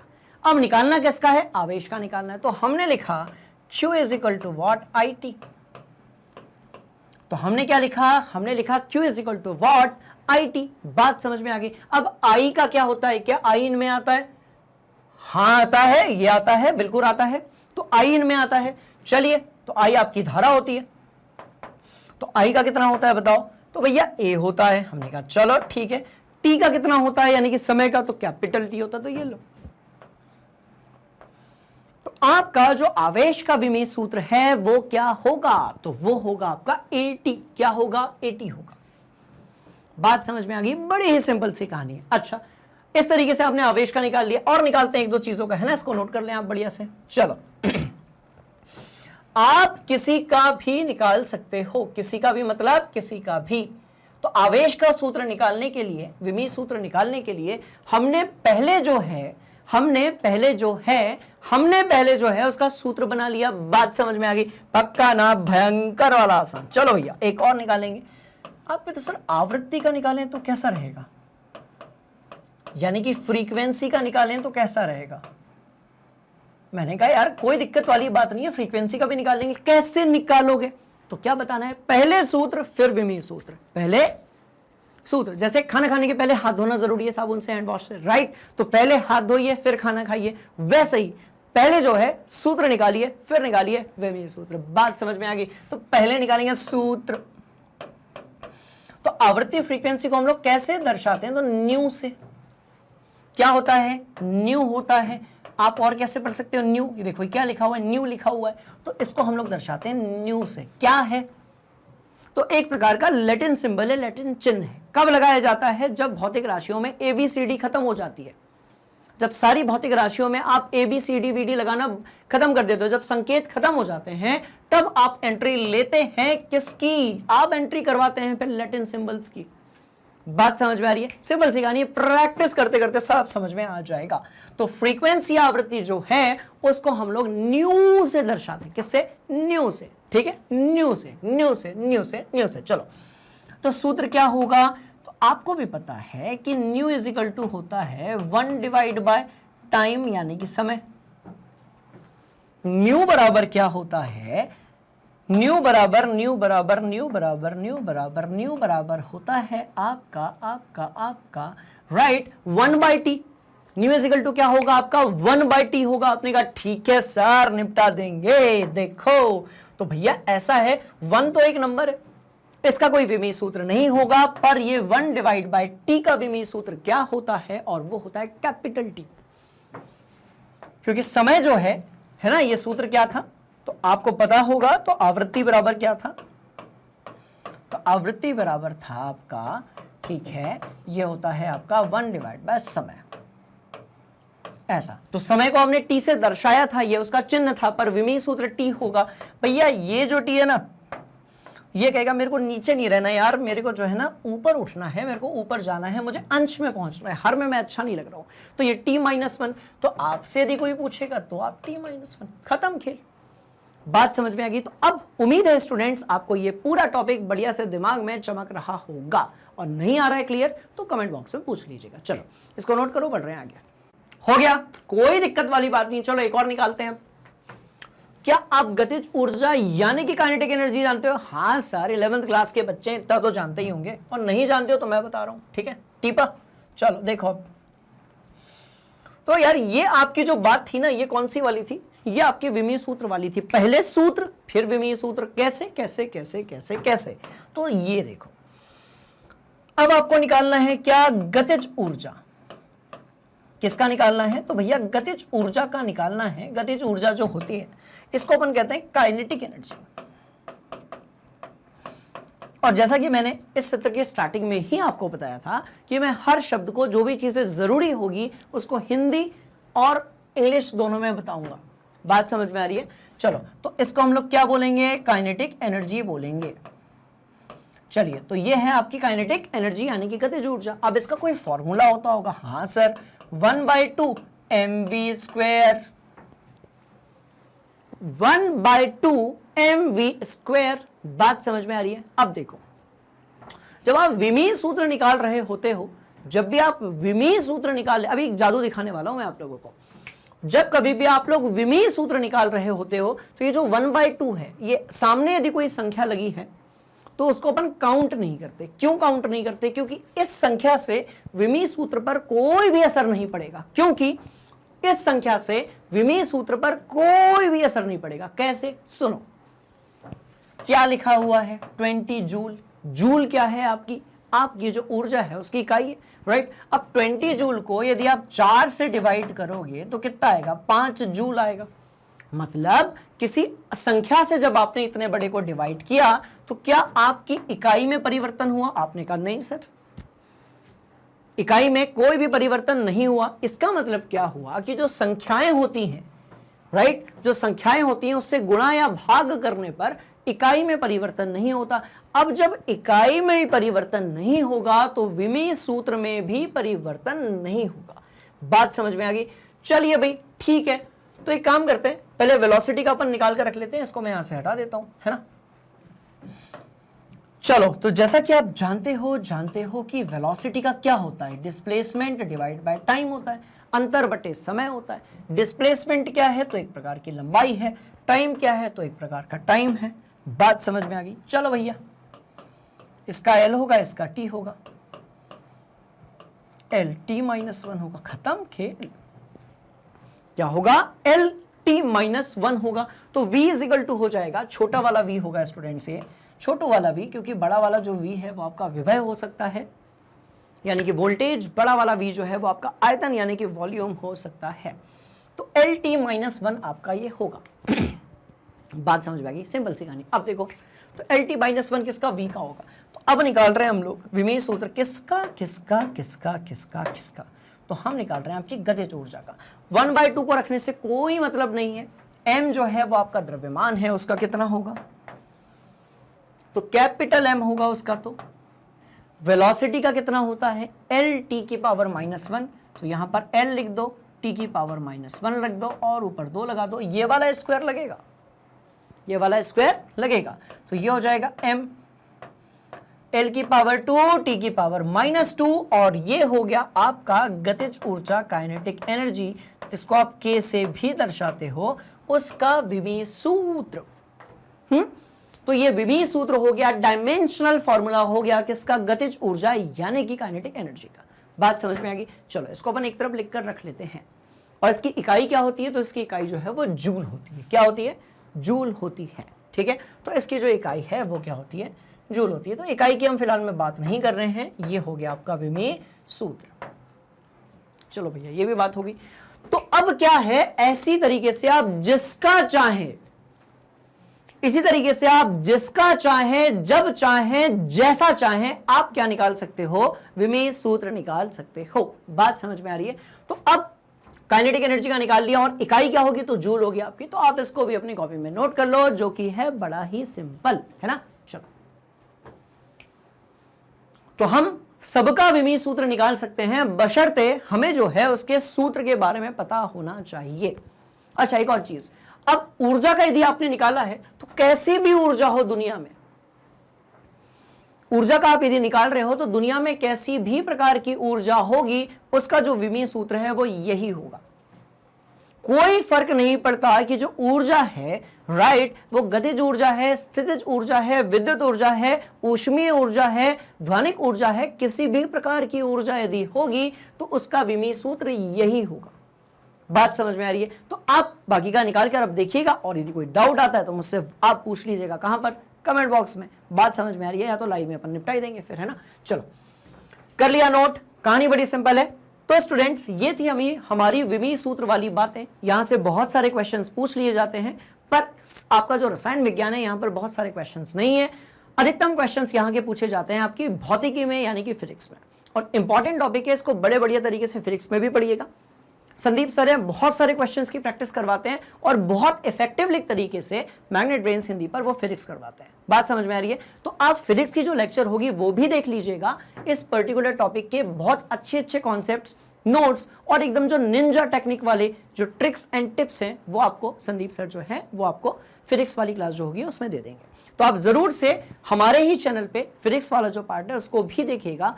बढ़िया तरीके से जो है सारे कॉन्सेप्ट्स और प्रैक्टिस आपकी वहां पर हो जाएगी। बात समझ में आ रही है? तो ये क्या था, जैसा कि हमने कहा था कि ये 3-4 चीजें थी जिसको आज की क्लास में हमने कवर करना था। कौन सी 3 चीजें? वैज्ञानिक संकेतन, जिसको हम कहते हैं साइंटिफिक नोटेशन। दूसरा था आपका सिग्निफिकेंट फिगर, जिसको हम कहते हैं सार्थक अंक। और तीसरा था आपका विमीय विश्लेषण, यानी कि आपका डायमेंशनल फॉर्मूला, डायमेंशनल एनालिसिस, जो कि अभी हमने खत्म किया। सवाल पैदा होता है, सर अभी तो बहुत सारे टॉपिक्स बचे हुए हैं। बिल्कुल बचे हुए हैं, अभी बहुत सारे कॉन्सेप्ट्स बचे हुए हैं, बिल्कुल बचे हुए हैं। और बिल्कुल मत घबराओ, मैं आपको बताऊंगा कि इसके बाद के जो वीडियोस हैं, क्लासेस हैं, कॉन्सेप्ट्स हैं, उनको हम किस तरीके से कहां से प्राप्त कर सकते हैं, बिल्कुल फ्री ऑफ कॉस्ट। बात समझ में आ रही है? तो उसके लिए क्या करना पड़ेगा? आपको भैया थोड़ा कष्ट करना पड़ेगा, और वो इतना सा है कि आपको जाना पड़ेगा गूगल में, या तो प्ले स्टोर में या फिर यूट्यूब में, और आपको सर्च करना पड़ेगा कौन सी चीज, मैग्नेट ब्रेन्स, राइट। और जैसे ही आप वहां पर पहुंचेंगे तो आप ध्यान से देखिए, ये सब कुछ अवेलेबल है बिल्कुल 100% फ्री ऑफ कॉस्ट। मतलब कोई फीस पे नहीं करनी है, कोई रजिस्ट्रेशन नहीं करवाना है, कोई भी आपको पैकेज नहीं खरीदना है, कोई भी आपको कूपन नहीं खरीदना है। आपको सिर्फ जो है copy, pen, Kurkure, chips, biscuit लेकर बैठ जाना है, बोतल में पानी रखना है और सीधे जो है एक्सेस करना है मैग्नेट ब्रेन्स, जहां पर आपको सारी चीजें मिलेंगी बिल्कुल फ्री ऑफ कॉस्ट। बात समझ में आ गई? सब कुछ देखो, इंग्लिश मीडियम वाली बातें, हिंदी मीडियम वाली बातें, एनटीएससी वाली बातें, ओलंपियड, सीयूईटी वाली बातें, ये सारी आपको सारी चीजें मिल जाएंगी। ठीक है, तो अभी यहां पर कक्षा 11वीं, क्योंकि हमने शुरू ही किया है इसलिए कक्षा 11वीं की चीजें अभी यहां पर अपडेट नहीं है, पर कक्षा 9वीं, कक्षा 10वीं, ये सब कुछ हमारा हिंदी मीडियम में सब कुछ इफेक्टिवली जो है वो हो चुका है। आप में से बहुत सारे ऐसे स्टूडेंट्स हैं जिनको मैंने कक्षा 9वीं और 10वीं में भी पढ़ाया हुआ है, तो घबराने वाली कोई बात नहीं है, ये सब कुछ आपको मिलेगा यहां पर। बात समझ में आ रही है? एक बार अपन क्लास 10th के रिस्पेक्ट में देख लेते हैं, ऐसे ही अपन कक्षा 11वीं के लिए भी करेंगे। तो हम जब भी किसी चैप्टर को पढ़ेंगे तो पूरा पढ़ेंगे। कैसे पढ़ेंगे? सुनो, बता रहा हूं, लिख लो कॉपी में। सारे कॉन्सेप्ट वीडियोस जैसा कि अभी हम कर रहे हैं, उसके बाद जब ये पूरा चैप्टर हो जाएगा ना कॉन्सेप्ट वीडियो का, फिर हम बात करेंगे इसके वन शॉट रिवीजन की। मतलब ये कि एक ही वीडियो में पूरे चैप्टर का रिवीजन, राइट। इसके बाद हम बात करेंगे एनसीईआरटी के सॉल्यूशन की, फिर हम बात करेंगे एनसीईआरटी के एग्जाम्पलर क्वेश्चंस की, फिर हम बात करेंगे किसकी, प्रीवियस ईयर क्वेश्चंस की, फिर बात करेंगे किसकी, मोस्ट इंपॉर्टेंट क्वेश्चंस की, फिर बात करेंगे किसकी, एमसीक्यू क्वेश्चंस की, फिर किसकी बात करेंगे, value based questions, case study questions की, फिर बात करेंगे मैग्नेट ब्रेन्स के सैंपल पेपर की। बात समझ में आ गई? इतना करने के बाद आपको हमसे ज्यादा पता हो जाएगा। बहुत सारे ऐसे बच्चे हैं जिन्हें टीचर के बराबर या उनसे ज्यादा भी पता होता है, नो डाउट, पर आपकी इतनी बढ़िया तैयारी हो जाएगी कि आपसे फिर कोई भी क्वेश्चन यदि कहीं से पूछा जाएगा तो वो बढ़िया तरीके से बन जाएगा। बात समझ में आ रही है? तो ये सब कुछ अवेलेबल है फ्री ऑफ कॉस्ट। इतना सा कष्ट कीजिए, क्लिक कीजिए, स्टार्ट कीजिए, और डाउट है तो पूछिए, मैं आपके सारे डाउट्स का आंसर दूंगा कमेंट बॉक्स में, राइट। चलो, तो एक कक्षा 10वीं के लिए था। अब इसी तरीके से उसका जो है इंट्रोडक्शन वीडियो है, तो जैसा कक्षा 10वीं के लिए था, कुछ दिनों बाद कक्षा 11वीं के लिए भी मिल जाएगा, जैसे ये वीडियो आएगी उसके 1-2 दिन पहले ही, राइट। चलिए भैया, तो इस तरीके से जो है ये सब कुछ अवेलेबल है। कहां पर? तो इस प्लेटफॉर्म का नाम है मैग्नेट ब्रेन्स हिंदी। मैं आकाश रांगडाले आप लोगों को पढ़ाने वाला हूं इस प्लेटफॉर्म पर पूरी की पूरी रसायन विज्ञान एक एक कॉन्सेप्ट के साथ में। बात समझ में आ रही है स्टूडेंट्स? मिलते हैं अगली क्लास में, निपटाते हैं इसके बाद वाली चीजें और बात करते हैं बहुत सारे रसायन विज्ञान के अंदर छुपे हुए धुरंधर कॉन्सेप्ट्स के बारे में। तब तक के लिए रिवाइज कीजिए। यदि कोई डाउट है तो कंसेप्ट उसको आप कमेंट बॉक्स में रख दीजिए, किसी कॉन्सेप्ट में दिक्कत है तो उसको भी कमेंट बॉक्स में पूछ लीजिए। मिलते हैं अगली क्लास में, तब तक के लिए आप मैग्नेट ब्रेन्स हिंदी को लाइक कीजिए, शेयर कीजिए और सब्सक्राइब कीजिए। Thank you so much. जय हिंद।